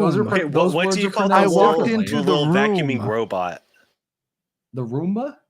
Okay. All right. Well, that is more fun. Yeah. It's way more fun than room. My Roomba vacuums the room. But you're not I saying was- rumba. I was Sorry, I'm unaware laughing. that It's just people I pronounce wasn't- this word differently. You're not saying Yeah. rumba. You're saying Roomba. Yeah, I'm aware that they're spelled the same, but that's not how it's pronounced. All It's right. very clearly. I wanted the to make rum. I wanted to make sure I heard that right because you said it like 3 times, and the first time I was like, "Did I hear that differently?" Normally, it's me and my Canadian bullshit that people make fun of on this podcast, but that one I had to make sure I heard right. You All right. had one sword. Oh, just to be tonight, clear, Toronto but that's Dave it. in chat, I would never say milk. You would never catch me saying milk.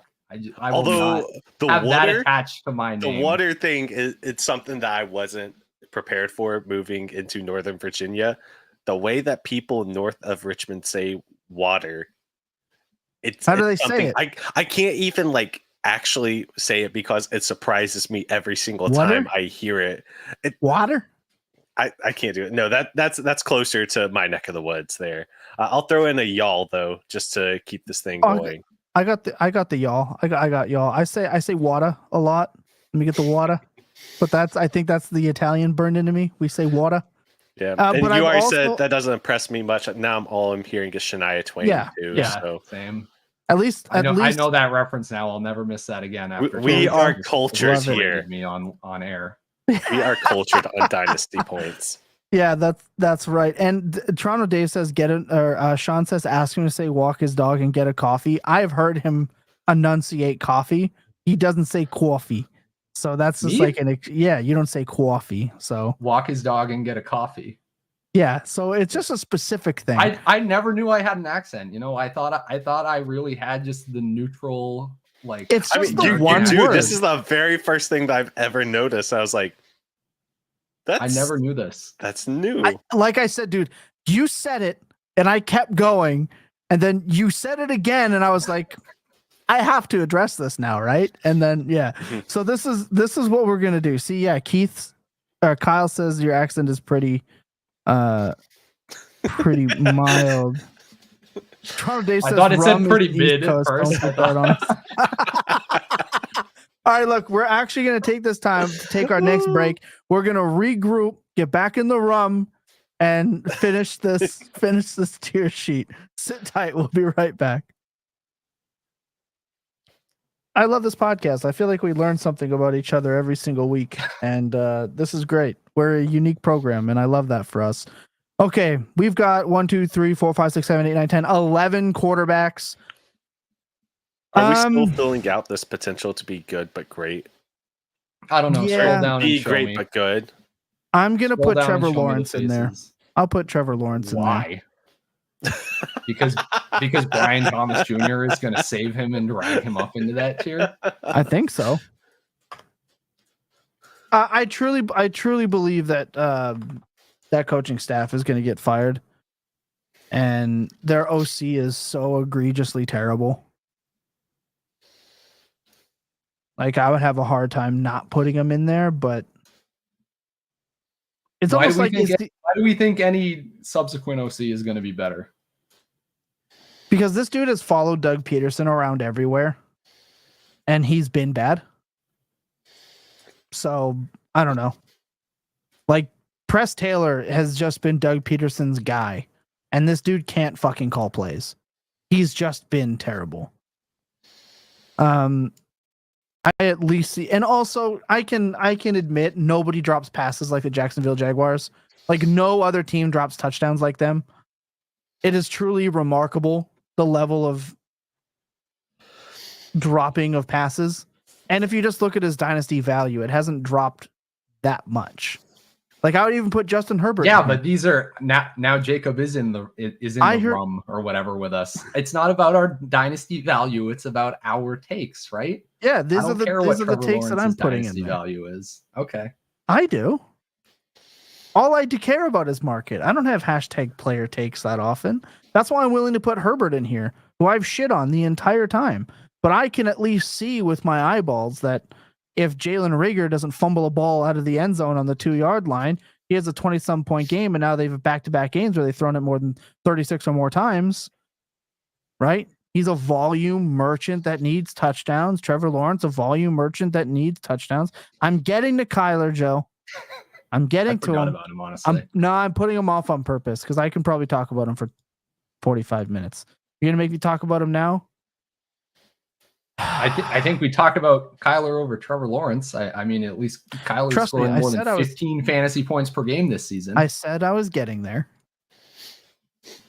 He belongs in the second tier. He does not belong. No, go up. What? That would be the fourth tier, Lucas. Oh, you're putting him here. I'm putting him in the great tier. Oh. So, this is going to be hard for me to say. I've touted Kyler Murray for 2 years, and I've said that he could overcome everything. He can't. Their offensive coordinator might be the second worst offensive coordinator in football next to Greg Roman. They have the worst pass coordinated offense in football, even below Greg Roman. It is so egregiously bad with their lack of pre-snap motion that it makes me feel like I'm watching football from 1962. They are using their Ferrari, Marvin Harrison Jr., as a sacrificial ex-wide receiver so they can focus on Greg Dortch and Michael Wilson. Yeah.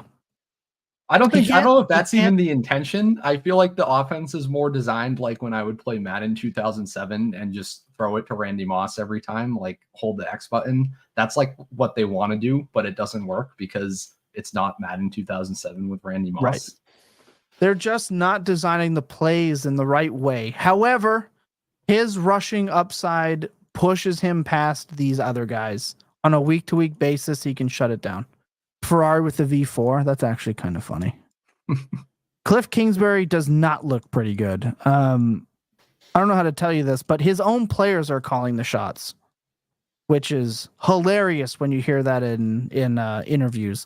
When Terry McLaurin is asking him to run the play action deep route when it was so obviously clear they needed to run a play action deep route, the players are begging him to do different things in the offense. That's important to note. He does not look very good. This is a dynasty ranking. Yes. Well, kind of ranking, just kind of tiers. These guys are not in, like, none of these guys are in any particular order. It's just where we view them in terms of tiers, production, plus our opinions. Yeah. Does anyone have an agreement against Kyler here? I think it's bleak. I think he's like teetering for me because I'm kind of sick of his shit. But he is the QB7. He does have multiple 20+ games. He does have week winning upside. Yeah. I'm still, at least for me, I am putting him in potential be great but good. Right now, I feel like he's a very similar. He's significantly there, out. There's a gap between him and the other guys in terms of production. Like, there is a gap there. So I would agree in terms of like Dak, Trevor, and Herbert, but with Williams and Maye there, that's where I'm kind of. Yeah, but Kyler's finished as a QB6, QB3, QB10, and is currently the QB7. He's already doing it. It's so hard to finish at that level as it is. He's already doing it, and he has these issues. So that's where I'm putting him. That team is woeful. They're misusing the offense in general. Yeah. I think he still has to be there. His rushing upside is damn near this dude doesn't not rush for 400 yards when he plays 10 or more games. Like, that's disgusting. He's got to be up there. It can make up for so much. And he's not even really putting it in the end zone. This is like a worst case scenario offense where both Marvin Harrison and Michael Wilson are like top 5 in vertically breaking routes. That was the Matt Harmon tweet today, among obviously lots of other issues with this offense. But yeah, I think that the fact that Kyler can do this in this situation, like he is in like fancy New England right now, essentially, right? He's in New England with an alpha wide receiver. Yeah. Agreed. I think he has to be there. No. Yeah. Get out of here, Keith. Get out of here. All right. I am going to bring up someone. Every league. I'm going to bring up someone, and I think that Tom might boot me from the show for bringing it up because of all of the takes that we've had so far this season with him. But are we going to put Patrick Mahomes here? And Yeah, he has to be there. Potential to be great, but good. He has to be there. Okay. Like, I've shit on him for a while. I was afraid that you were going to say no. No. Look, I get that I like crack jokes, right? And it's like a bit of mine lately because he has been dog shit since last year. Not a coincidence that Matt Nagy shows up and his production goes away. That's not lost on me. But anyone with eyes can see, like, he's still just... You know what I think it actually is? And this is like the most real football take you'll probably ever hear from me on this show. I think he's fucking bored. I don't think Patrick Mahomes cares until it's the fourth quarter. And then I also don't think he cares until it's the playoffs. Like, does that make sense? Because how does he go from looking like complete garbage all year to the playoffs come and all of a sudden he's Patrick Mahomes again? I don't think he cares about the regular season at this point. Like, he cares because he's like a 1% type athlete, but I don't know. I think they're a team that knows they're going to make it and then they save it. That's why in the fourth quarter they turn it on. They're unbeatable in the fourth quarter. Insert your ref jokes. I don't care. He's making terrible, god-awful decisions right now. He's forcing the ball in ways that we have not seen him do before, but he still belongs there. Like, get this guy one decent game plan and another wide receiver that has working body parts. Where he's not throwing to Noah fucking Gray for like deep shots down the field. Yeah, he's there. All right. What about Still out producing Trevor Lawrence? Yeah, Keith says it's not a bad take. He doesn't try and escape and get creative until it's necessary. Yeah, that's exactly it. Is he outproducing Trevor Lawrence? No. By like 0.2 fantasy points per game or something. But... Yeah. I'm telling you, those drops, man. Like, I used to laugh about them, but like he hit Christian Kirk in the face with the football and he dropped it. Davis dropped 2 before he finally got his third. I think he had 3 touchdown passes on one drive this last week. Like, I'm at least able to see with my eyes that his team is definitely... Let's not even talk about Calvin Ridley. That dude dropped so many touchdowns. It's unreal. That's why I'm still going to give it to Trevor Lawrence. He's got the rest of this season before, like, I'll throw him out completely. Now, normally, I'm the guy that throw him out completely, but this is I would just want to I don't want to talk about. I don't want to talk about him. I don't want to do it. Okay, so Anthony I would Richardson. I'm just going to look at the board and tell you what I want, and you can push back on me. No, go ahead. I guess exactly where you cut off the tier is you can quibble over. I want Mahomes in the great tier. I want Richardson in the potential tier, and I want Lawrence down a tier.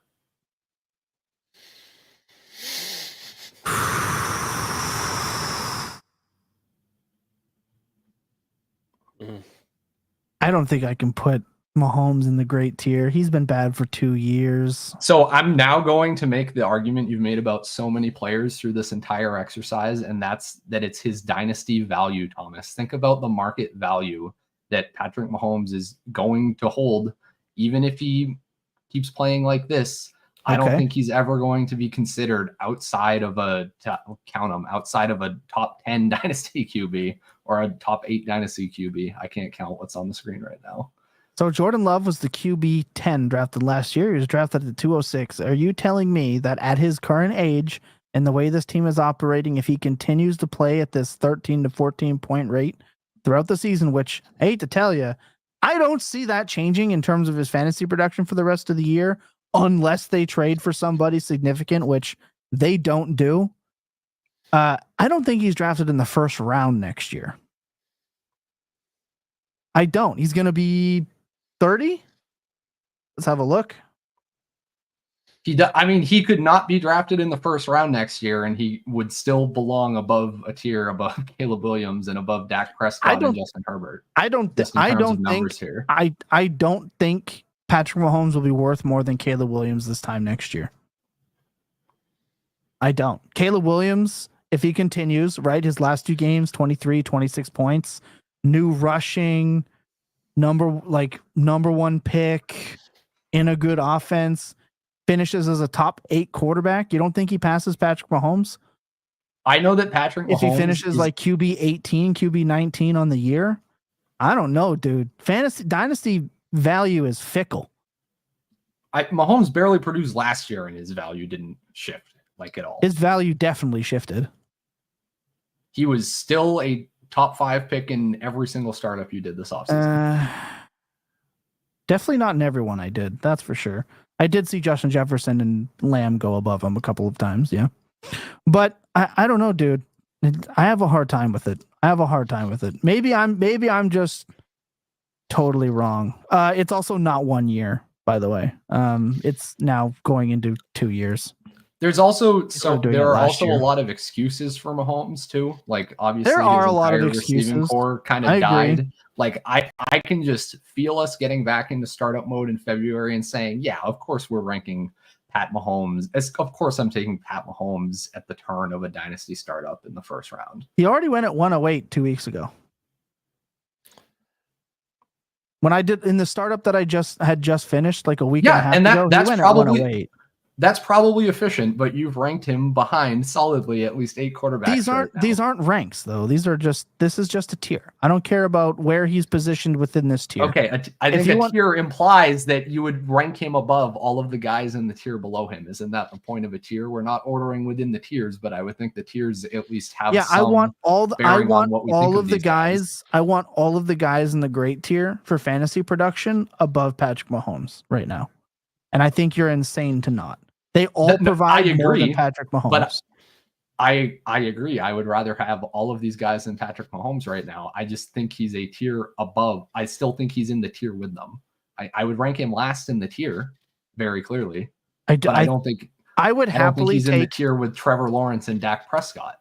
I would take so that if your issue is with Trevor Lawrence, I'm happy to move Trevor Lawrence down. But I would, if someone was willing to give me Caleb, which they would never do this, by the way, it's just not something that would ever be possible in a league right now.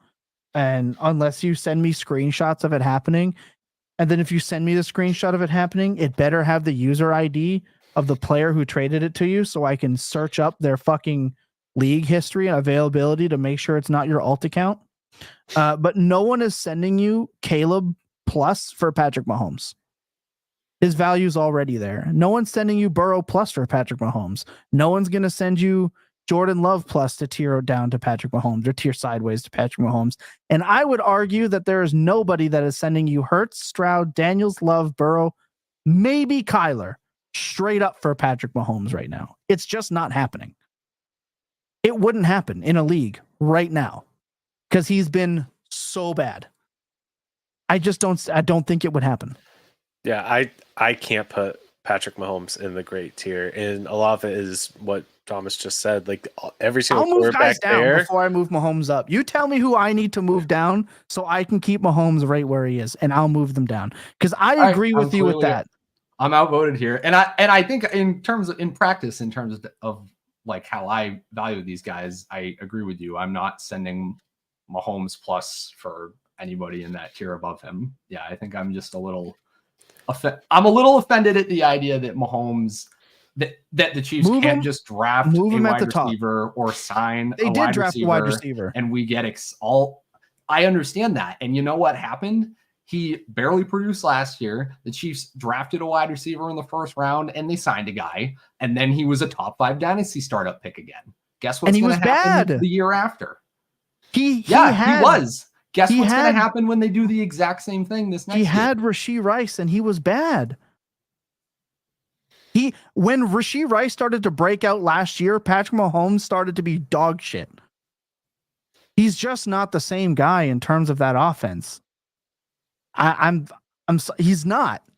So really, I think so. The issue with Patrick Mahomes is that the Chiefs' defense has been too good for 2 years. That's the actual problem with Patrick Mahomes. And they run the ball entirely too much. I am so sick of seeing a halfback dive into the A gap 22 times a game. I'm so fucking sick of it. But this is what I'm saying. They don't care until the fourth quarter, till the end of the year in the playoffs. And it's going to hamper his production. Like Keith said in the chat, he's not running around. He's not doing the insane creating. And I'm sorry, but Tyreek Hill's not walking through the door next week. I mean, they could trade for him, I guess, maybe, but he's not. That Patrick Mahomes isn't walking through the door next week. I just don't think he is. I think they're in their winning Super Bowls era, and that's what they care about, and that's controlling the game. I would be interested to actually see what their pace of play is, to be honest with you. Do you have that? I'm pretty sure they're running at a fairly slow pace of play right now, which also sucks. I think obviously his talent is always going to be there, but if you took the name off the back of the jersey and looked at his production and this kind of fall off, I think we'd be staring at him being, now he's in a position, unfortunately, where volume and touchdown efficiency matters for Patrick Mahomes, because he has one game above 30 rushing yards, 2 games with 20 rushing yards, and then like a 2 for 3, a 6 for 17, and a 5 for 12. So the Chiefs, he's not even rushing the ball. So it depends how you calc pace. I think most commonly people think of it as just plays per game. So Kansas City is actually top 6 in plays per game right now. But in terms of like seconds elapsed per play, they are bottom 8.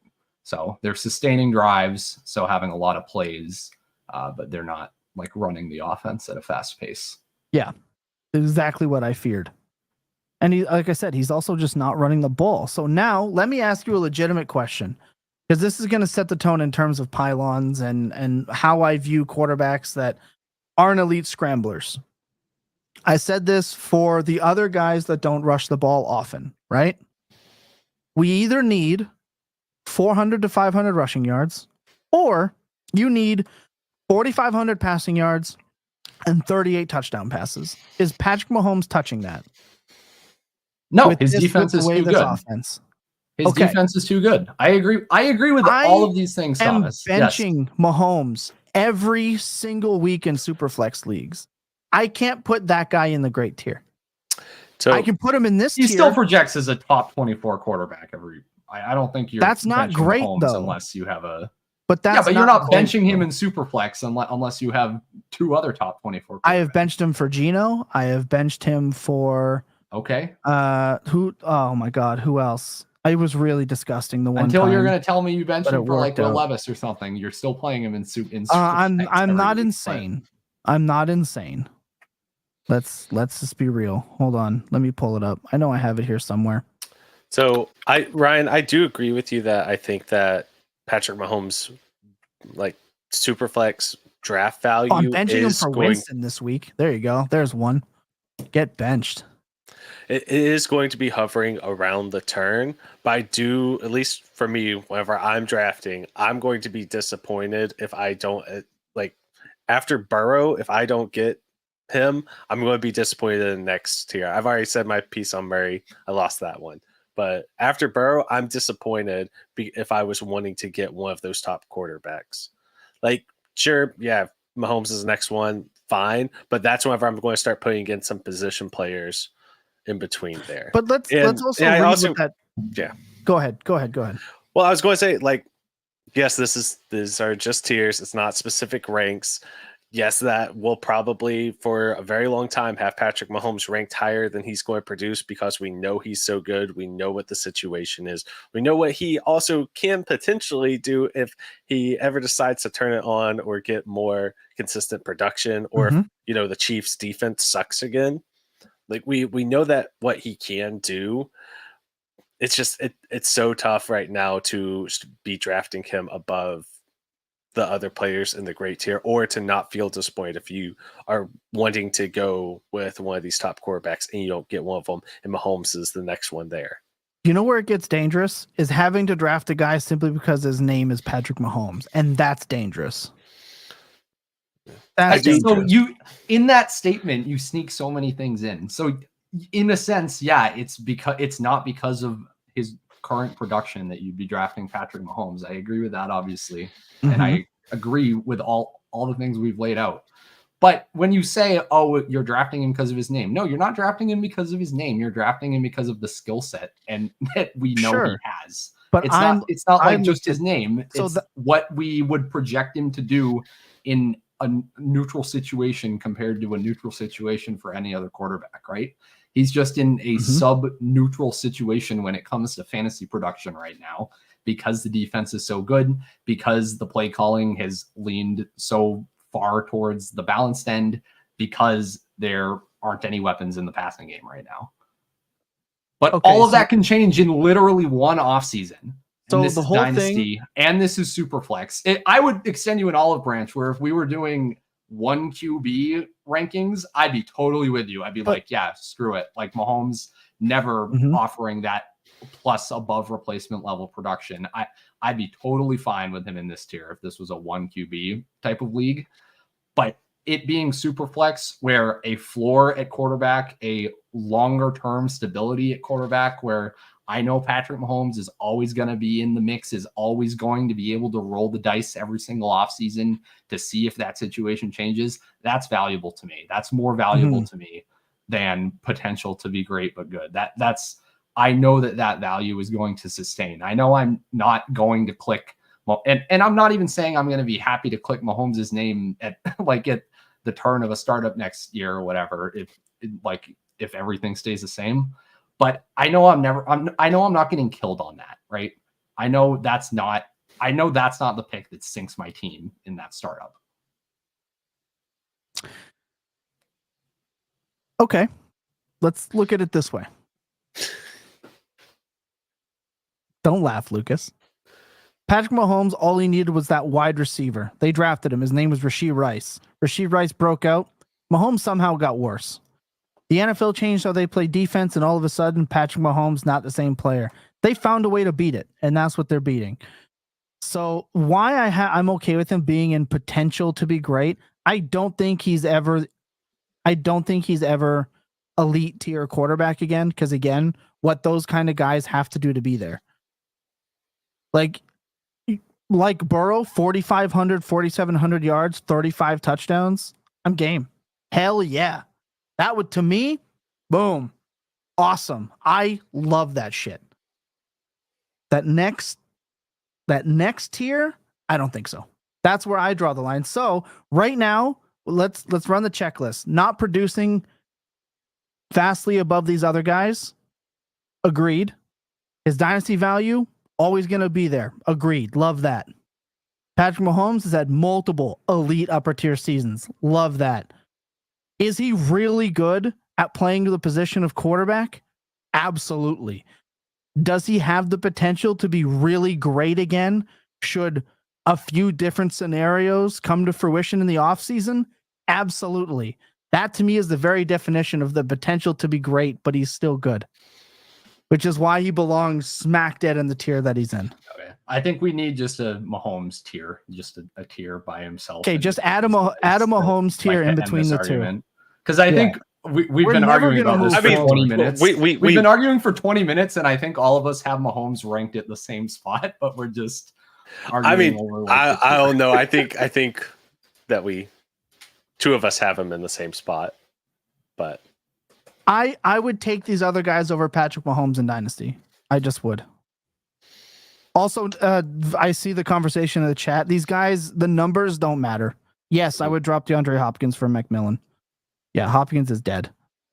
I actually love the question from Super Dave Arcelay because it's not ranks within the tiers, but I love that I have no idea if how is ARQB 14 is like complimentary or insulting of AR. Yeah, I have no idea what side of that you're on. I just know that you're exasperated either way. Yeah, I think we can't put him any higher. He's been legitimately terrible. Like you can see where the fantasy value is going to lie. Oh yeah, in his rushing, and all he does is the high value plays. So I can't put him down in producers just because of how much potential's there. Yeah, I didn't want to make the Mahomes tier. I was told to. Being a company man here, I understand Ryan's points and the chat and how I'm so I feel like I'm so off kiltered. I don't think it's going to be that way. I don't think my take here is going to be outside of the norm for very long. I'm just a little ahead. And in no Where's part have Mahomes I on said keep that trade he cut can't. right now? I'm actually curious. I have no idea. I have not looked at that website in a I'm while. looking. I will But- just throw out there just to add insult to injury. Joe Flacco has been worth twice as many wins per game as Patrick Mahomes. Yeah, it's hilarious to me. But He's the In QB7 Superflex. above Burrow and Hurts right now on KTC. So just to be Yeah. clear, Thomas, in the Dynasty trade him. community, I'm on your side. I'm go trade I'm him. trying to, I'm just towing the party line a little bit here. I bet everyone, if you have Patrick Mahomes, go offer Patrick Mahomes for any of the guys in the tier above and get back to me, and then send me that person's username so I can track their Dynasty rosters and see if they're good players or not. Because that's now how I dictate it. Because I get a lot of people that are like, I just traded, Patrick Mahomes for 4 firsts yesterday. Send me the username. And I'm going to type him in at South Harmon. I'm going to type his username into South Harmon, check his sleeper leagues, and if he's continuously ranked in like 7th and beyond, I don't take your trade into consideration. Oh, I don't even know where I am there. I didn't realize that was the thing. It is. I can see everyone's that is teams. so I know rough for me. where everyone is drafted in every league that they ever draft on Sleeper at any time. You can track that stuff. So, keep that in mind when you join leagues, by the way. I do it for every league that I'm in, for every user, every manager. Everyone should be. Get the edge. All right, let's talk about producers. Because I think 25 minutes on Patrick Mahomes is way too long. Should we talk about Anthony Richardson? I mean, I think we summed it up pretty quickly there. I think we wait until Jacob's back if we want to. I think that's fair. Can I just on this program? Can I just rehash the? Yeah, that's fine. There's also ways to do it on FFPC, by the way. Can you, anywhere that has like an API, you can do it. It takes way more work to do it, but you can program AI to do it pretty easily. As long as I can get the API and the username, you can do it. Toronto Dave, so what's y'all thoughts on Mahomes? Get out of here, man. Not reading the rum, Toronto Dave. I co-manage quite a few FFPC teams. Yeah, I hate their platform. I think it looks like shit. Speaking of Richardson, drop him for Tua, Russ, Rodgers, Herbert, Lawrence, and Maye 6-point passing touchdowns, or drop Whittington. I would drop Whittington. Get him out of there. Cooper Kupp trade or not, I'd get him out of there for redraft. I don't see the high end ceiling for him, even when Kupp is gone. When he was the number 1 guy, I didn't see the high end ceiling. Okay, I have started to add some players to producers. We shall see if there's arguments, but I don't hate it, honestly. Where's JJ McCarthy? Get him in there. Yeah, he's producing a lot right now. in producers. Yeah, well, I can't put him in that tier of great, the chance to be, or good with the chance to be great. But let's be real here. You're not getting him for like Brock Purdy for the most part. No, I agree. JJ Like McCarthy, ranking wise, yes, that's where I would have JJ McCarthy. Yeah. Just like with the Goffs, the Purdy. The right tier though is the promise tier. It's just with the way that it's ordered right now. Like, fine, you can put him in the promise tier just for on a fucking technicality. There you go. I'll move that up. Make it just a little bit happier. There you go. Okay, there we go. All right, I like there that. we go. I like that. Okay. There we go. Compromising. Yes. Can we put Bryce Young in like doomed forever? Can that be a tier? That's called don't care, unfortunately. That's below Deshaun don't care. Watson tier. That's below. Well, Deshaun Watson's prison. Can we make it prison and then just make it orange? Because that's where I'd like him to be. Deshaun Watson's down here in the he will not be moved up. Okay. Fair. Okay. All right. Producers. How about Tua? Tua belongs in producers. Perfect. Yeah, okay. Does Tua have like a legitimate case for MVP right now? Like that team is in shambles.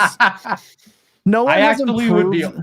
I would love that. That would make me so happy just from like an NFL discourse perspective, as if we get to talk about MVP candidate Tua Tagovailoa.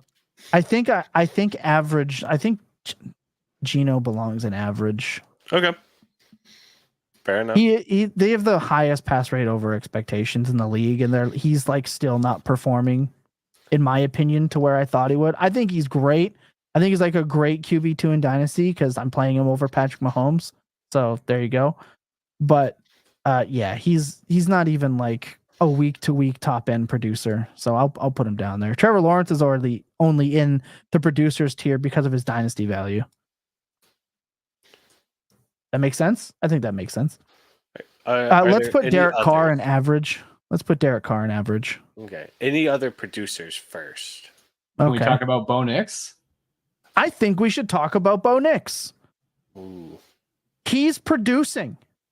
He looks ugly got doing the mobility. It.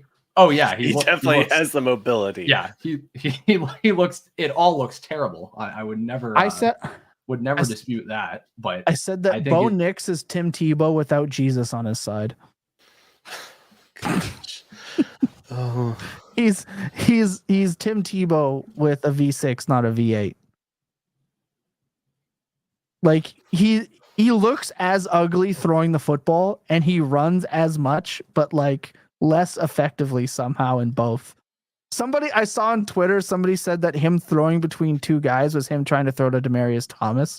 And I like fell out of my chair for how out of pocket that comment was. But so funny. Yeah. Out of pocket comment, but I thought it was hilarious.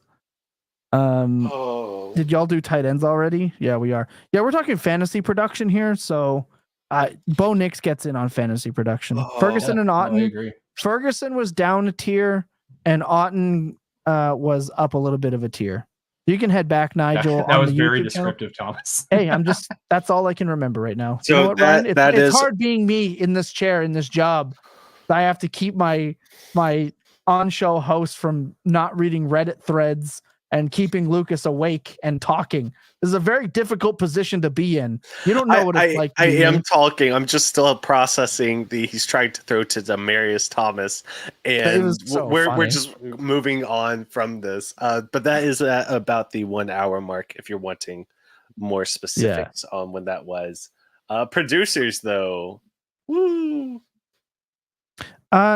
Do we put Kirk Cousins in average? I think Kirk Cousins goes in average. Get Stafford into average. He's been average. Okay. All right. That's fine. Yeah, that's all fine with me. We need to do we put Russ into average? He has outscored. I think so. He has outscored Patrick Mahomes in his last 20 games, by the way. Yeah. One game, I want to see more than one game. I do want to see more than one game, but he is he was one of the easiest buys in the offseason because people were still drafting Justin Fields over him. He sucks so bad. God, he sucks. So bad. He's so bad at playing the position of quarterback. Do we put Sam Darnold in the average category? We know he is producing, but yet we also know that he is average at the position. Are we still not on the Darnold's getting a second contract train? He is, but I don't think on that. I think no. I think he's getting a second. I already told you. I think there's a trade in place already with the Rams. And That's great. Yes. Yeah, that's my conspiracy theory, tin hat theory. Okay. But no, I think the Rams are one of the only spots where he's has a possibility of being successful because it's the right system. He's in the nut spot. I don't think there could literally be a better spot for him. And he's a Caucasian former first-round quarterback. Of course he's getting another opportunity at a large contract. Let's be honest. That's how the NFL operates. So he's going to get another shot. He is going to get somewhere. But in terms of producer, we're already seeing him regress to bad glimpses of old Darnold, to the point where now the Vikings are apparently, if you believe the report, openly talking about trading for a quarterback while they have one loss on their record. So the Vikings might be looking at it and going, nah, we're good. Just a thought here. Penix on here? No, Penix is not on here. Okay. He would Penix obviously would go in the promise tier. Yeah. I don't know who else really. Fields go average. Justin Fields goes average. He is average. Yeah. He produces fantasy points when he plays, but he is average and he doesn't have the value of producers. Get. Oh, did I we just want to silently just. put Levis and don't care? Did I? Yeah, he doesn't. I don't Okay, care about that's him. fine. I probably don't need to have an. I Okay, was I'm very so happy. wrong. I I don't know was if I so have it in me. wrong. You want to argue pro Levis in this society? No, that's what I'm saying. I don't think I have it in me. Okay, good. Like I'll say this about Will Levis. I will say this about Will Levis. Oh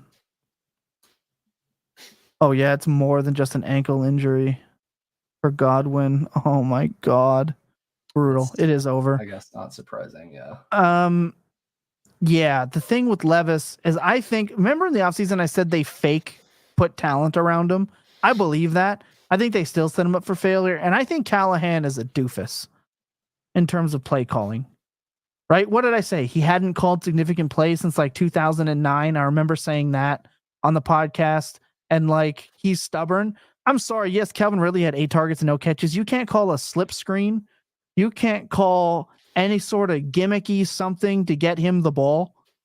Like that's on him. At a certain point, that's like I'm playing my system. They gave him like an end around rush attempt. Yeah, that's how. But like they can't get him a screen. They can't be creative to get him the football at all. Even though like, but yeah, when Mason Rudolph is like deemed better for your offense than you, I don't care about you. Like, if you have anything good, feel free to DM me, but I don't care about him. I'm taking the L. I believed enough that I took him as like my 3rd or 4th quarterback on teams. I'll take that L. Deshaun Watson doesn't even get ranked. Fuck that guy. Yeah. He doesn't even get a ranking. So yeah, obviously, can you take Aiden O'Connell's stupid Farva-looking face off the screen for me? I don't want to look at him. I'm sick of looking at his stupid smiling face. Get him off. Get him off my screen. So obviously we're missing Penix here. Yes, I think that. Are we missing anyone else? I'll do a quick scan. I mean, Jameis Winston. I think We have he Rattler? gets the opportunity. Not serious. Okay, thank God. Oh, you scared me, Rattler. Yeah, I think Jameis Winston is probably under average. Biggest thing is just I'd take Jameis over any of the guys and don't care right now, literally just for what I think the production. Joe Flacco, Drew Lock, get out of here. Yeah, Joe Flacco would go in average. Yeah, that guy. I was talking about this in the Discord with Buck and Alex Becerra the other day or earlier today. I don't know why I always say the other day. That's such a me thing to say. I meant today.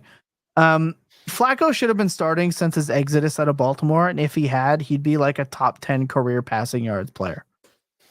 He has a Super Bowl. He has a Super Bowl MVP, Hall of Fame player. But no, he just has to go and be the best backup the NFL has like ever seen. But that's fine, whatever.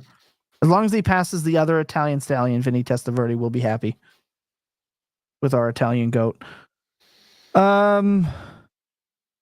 Khalif Raymond without JMO would ball out. I agree. You're not wrong. God, Jameson Williams. I can't believe you people tricked me into him. All you guys coming at me about my takes. The PEDs tricked you into him. Yeah, that's what I'll say. Tricked you into sending a first for him. Wow, Thomas. I believed. I got fake called out for my takes, and I bought in, and now I'm laughing my ass off. Oh, can I take the JMO L? I guess I haven't taken the JMO L because I touted him really relentlessly for DFS last week, and Jacob's not here to cry over DFS takes with me after the podcast. But yeah, I had a lot of JMO in DFS this week and told a lot of people to play him for his splits against the blitz. But no, it was Amon-Ra who continued to dominate against the Flores blitz. Not that one. I even talked shit to Brett Whitefield continuously about Jameson Williams and how he wasn't going to do anything, and then I let 2 games trick me into it. I listened to Brett after 2 games. Yeah. I stuck to my guns a little bit more. Luckily, I only did it once, so there you go. Love that. All right, that's quarterbacks. Anything else? What are we missing? So I will ask, like, if there's one quarterback you see on here that you feel like can make a tier jump before the end of the season, who would it be? A tier jump? Yeah, a tier Drake jump. Maye. I was gonna say Drake Maye. For the lols, let's say Patrick Mahomes. He can finally get out of his own tier. Okay, I was going to say Caleb Williams. I'll say both of them. I'll say both Caleb and Yeah, no, that's fair Maye. enough. And I'll say Lawrence.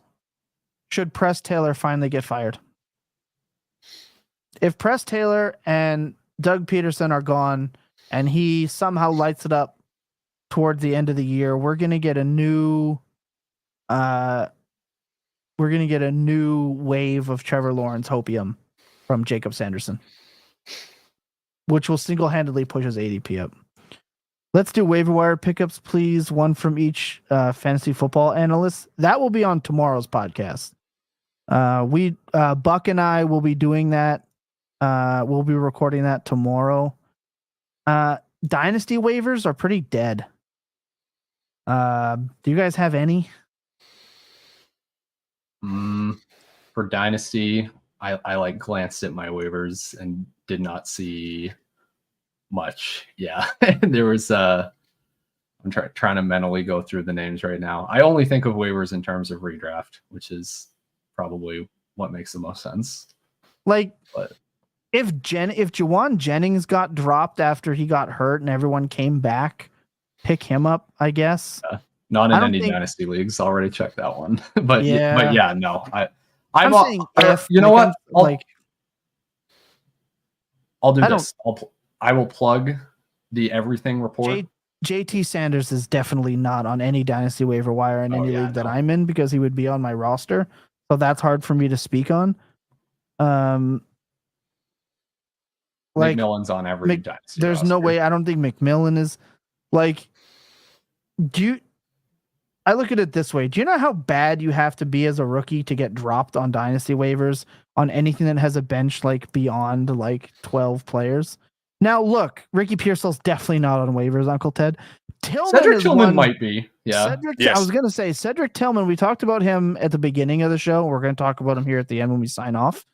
But Cedric Tillman is definitely one. You know what? Look, that's the tiers. Let's run through the tiers real quick.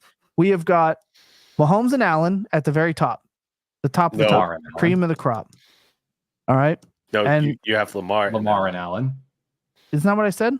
No, you said Mahomes. You guys have got me really want to put him up there, Thomas. You guys have got me talking about Mahomes so much that he's now in my brain. Appreciate that. No, I'm never picking up Javon Baker. Or are you saying how bad you have to be? Then yes, you're Javon Baker. But Javon Baker is still on a ton of taxi squads. That's the thing about Dynasty. Taxi saves these guys from getting cut. Anyway, so we have Lamar. Yeah, exactly. We have Lamar and Josh Allen. Yeah, it's a Freudian slip. Thanks, TD. Then we have Hurts, Stroud, Daniels, Love, Burrow, Kyler. And I was reluctant to put Kyler. I'm never picking up Bailey Zappi. Patrick Mahomes is on his own tier because Ryan and I couldn't decide. Yeah, and I know they just signed him, but I'm not picking him up. Even if he plays, he's going to suck. Caleb Williams, Drake May, Dak Prescott, Herbert, and AR. And then we've got in the producers tier, Lawrence. He's there only by dynasty value only because he's not producing. Purdy. I'm interested to see what happens with Baker now. If Baker was like a product of this environment or if he actually turned the corner. Can't wait for John Arrington's excuses on that one. Jared Goff, Tua, last name I can never pronounce right, and Bo Nix. In the promise, we have JJ McCarthy with a posthumous sounds like he died, with an honorary Michael Penix. And the average category, even though they might be producing a little bit, they are like, we know what they are. It is Geno Smith, Kirko Chains, Matthew Stafford, Aaron Rodgers, Derek Carr, Russell Wilson, Sam Darnold, and Justin Fields. Enjoy the bench, buddy. And don't care. We've got Bryce Young, Will Levis, Jacoby Brissett is just on here because his face was already here. That stupid mustache, Gardner Minshew, and Daniel Jones. I can't throw a touchdown pass at home. So there you go. Not mentioned, should be in prison, Deshaun Watson. My honorary should be in prison. I'm stashing Rasheen Ali and Jalen Coker. Yeah, exactly. That's what I mean. Like dynasty waivers. Yeah. If Jacob Cowing is still out there, I think that he was definitely somebody you should be stashing too. I don't know how many leagues where he will be because he was a rookie who had a pulse. So, he's on a taxi squad this year. But if he is out there, pick him up. We'll be right back. When we get back, we're going to finish this thing out and do our player picks and get the heck out of here. Sit tight.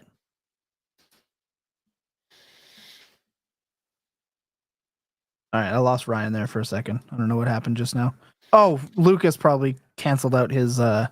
I thought it was being helpful. Lucas is trying to produce the show here. That's okay. Next week you're hosting, so I didn't tell you this, but I may not be here next week, so you'll be hosting. I might miss one of my one shows of the year next week. So there you go. I could make Ryan host, I guess, but he doesn't seem to want to. All right, let's do player picks and get the hell out of here. Jacob's not here, but he is handily in the lead again. 464.46. He is crushing us. Then we got Lucas 303.86, Ryan 292.14, and I am making a comeback at 289.22. I am taking wild, big swings and misses. If anyone that doesn't know what this game is, we may be a Dynasty show, but we need to have something to brag about at the end of the year. So Dynasty Points does the post-live NFL draft show because I love being live for 12 straight hours. I find it super fun and invigorating. Being sarcastic, but I do enjoy talking to all of you guys. My butt just gets very tired. It's rough. I need a stand-up desk maybe for this year. But what we like to do is we take a quarterback and a running back outside of the top 15, a wide receiver outside of the top 30, and a tight end outside of the top 12, and we pick who we think is going to produce the best. We tally up the points at the end of the year. The winner, which is going to be Jacob, now we have to find like a fun second place prize so the rest of us can enjoy the rest of the season. And we can take it all the way through the regular season. We total up the points, and the winner picks the beverages the other hosts are drinking during the live draft show. Last year, Jacob forced us to have pickleback shots, and I've regretted every decision I've ever made in my life. Don't even want to think about the 4-course drink menu he's about to put out next year because there will be 4 hosts. So not looking forward to that at all. Jacob's not here. I will start with his picks. He's going Anthony Richardson, J.K. Dobbins, Rome Odunze, and Cade Otton. We'll go with number 2 next. That's you, Ryan. Who you got this week? It's actually not me. Lucas actually passed me last week. Did he? That's right. 303.86. Yeah, Lucas, I played Jonathan Taylor because Jacob baited me into it. Right. That's what happens when you score 14.6 points in a week. You drop. Unless you're Jacob and you have a 150-point lead. Yeah. So people I'm going with this week. We'll see if Russell Wilson can keep it 2 weeks in a row of producing. Alvin Kamara, surprisingly, outside of the top 15 running backs. And we just know the workload will be there. Just hopefully, got a huge contract. Yeah. Hopefully you can have just enough production. Khalil Shakir still very involved in the Bills offense. And the offense after the first half looked really good. And we'll see if Mark Andrews can, keep some magic alive, fall into the end zone at least one time this week, and I will be a very happy man. I'm telling you that I feel like the red zone usage is back for him. If anything, he should have had 3. He should have had 3. He was wide open. Again, the beautiful tip pass. Okay, Ryan, who you got? So I have Jameis Winston against the Baltimore Ravens. I'm probably playing that a lot in DFS this week too, so just figured I'd get that going right now. James Conner against the Dolphins. Conner had like literally every backfield touch last week. Keenan Allen against the Commanders, and then Hunter Henry against the Jets. Yeah, those are good. Hunter Henry, man. He is potential league winner, really, in tight end premium leagues. He was so cheap and has been so cheap. Just truly insane. I need to take a big swing. I'm taking 4 big swings. I could end up with 8 points this week. Like, this is brutal. I'm taking Tua. He's talking about coming back. Very adamant he's not wearing the Guardian cap because he's dumb. Very dumb. I don't want to do Guardian cap argument right now, but I never continue. This dude is one hit away from being a cardboard box on the field, and he should be wearing one. just any bit of extra protection. They should bubble wrap around his helmet and force him to only slide on his knees and not head first. Anything we can do to protect this man, we need to do. But I'm also taking, if he plays this week, though, insane. He gets Arizona. Insane what they're going to be able to do on offense, what they need him to do. We got Javonte. He gets Carolina. Come on. We're taking that bet. 2 touchdowns. We need it, baby. Cedric Tillman, which we did talk about. He looked really good in terms of his raw production. He out-alphaed Jerry Jeudy, which, I mean, not surprised. Jerry Judy's getting out-alphaed by some rando on his team. Not surprising given what we know about Jerry Jeudy. And I'm taking Jatavian Sanders to maintain his production in that game, hoping it is a high production game. So there you go. We've got Tua, Javonte, Tillman, and Sanders. And just for fun, we're going to answer this last question because Armin showed up at 11:11 p.m. Central Time. Dynasty, 10-team Superflex tight end premium PPR. Would you trade Chris Olave and a 25 third for Pitts and Ladd? Yes, I would do that. Anyone else? Yeah, I think I'm agreeing there. I'm on the Pitts and Ladd side. Like Olave and Ladd can't be that far off, right? Olave's been like mid.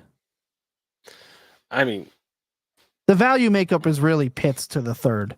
Yeah, right? so if you're that's the biggest one. But. If you're taking a value loss on Olave, you're gaining up so much with that. That's a cheap Kyle Pitts, in my opinion, in a tight end premium. No, I'm cool with that. Yeah, this is a smash pick. Final thoughts? Ryan? Going first. Me? Okay. Yeah, final thoughts. You can find me on Twitter at RyanJ_Heath. In terms of my content this week that you should look out for. First, I would say, yes, the master of clickbait this week. I'm sorry, that's the last time I'm gonna say it. I'm sorry. No, it's good. It's good, that's man. Fucking egregious. No, I do a little bit of clickbaiting. I would say first, go and read and check out the everything report on fantasypoints.com right now. It is free this week only. Scott Barrett is an absolute madman. It's 12,000 words of absolutely everything you could possibly need to know about what happened in week 7 and what you need to know for your fantasy teams for the rest of the season. Go read it, go absorb it. It's unbelievable that there's no paywall on it this week. Will not be the case likely for the rest of the season. So go check that out. And then you can find me right here on the Fantasy Points YouTube channel live Friday night with Jake Tribby for the Underdog Drafter Party. It's a really good time. Come check us out. Lucas? Yeah, so you can find me on Twitter at LGilbertFF. Each Tuesday, I'm putting out War, 6 different leagues. Only place on the internet where we do Flex and Super Flex War. So make sure you are checking that out. Been publishing War articles. Haven't done one in a couple weeks, so we will see if another War article comes out this week. But also doing stuff for Fantasy Points and Prize Picks and the new pick finder that we have live on the site. It started out as a Google sheet, and thanks to some magic from Brock and everybody at Fantasy Points, it is an awesome new tool that we have on the site. Make sure you are using promo code SCORE MORE to get $50 in funds whenever you deposit just $5 into a Prize Point or Prize Picks account. Super easy way to win some money. Published an article on it last week. My picks were interesting. Didn't do particularly great. Missed 1 or 2 lines by 1.5 yards. Really sucked. Yeah. And then also we had, the whole Tank Dell thing, which just put me in just a terrible mood. So yeah, not the best first week for me to be doing those articles, but it can only go up from here. So make sure you're staying tuned to that. Doing it both the articles for the NFL side, but we have both college football and NFL picks. And the site has already been updated for this week. So make sure you're checking it out. Mad Dog's got an interesting trade question that I think we should answer. B-Rob and Marvin Harrison Jr. for my Higgins and Amari Cooper. We just smashed that, right? The 199 super chat. Super did not need to do that, but we appreciate you. Yeah, I think Just you on a take value, Marvin Harrison. you have to Yeah. smash that. Yeah, I think you just take the Marvin Harrison side and don't ask any more questions. Especially 10 team, like the elite talent's going to matter more.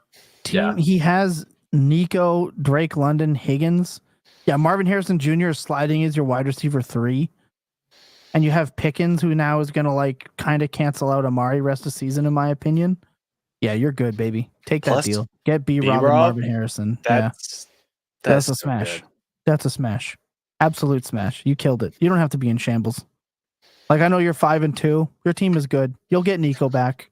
You're good, baby. Take that deal.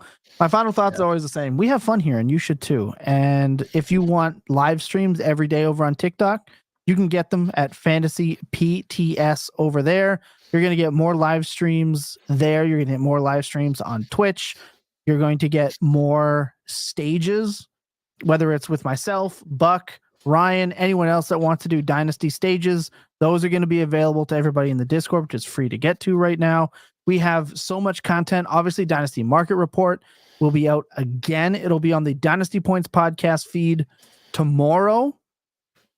And then it'll be on the main feed Sunday morning. You guys absolutely loved the Sunday morning Dynasty content, so we're going to drop more of it for you. That makes all 7 days a week Fantasy Points is putting out content for you. Truly remarkable.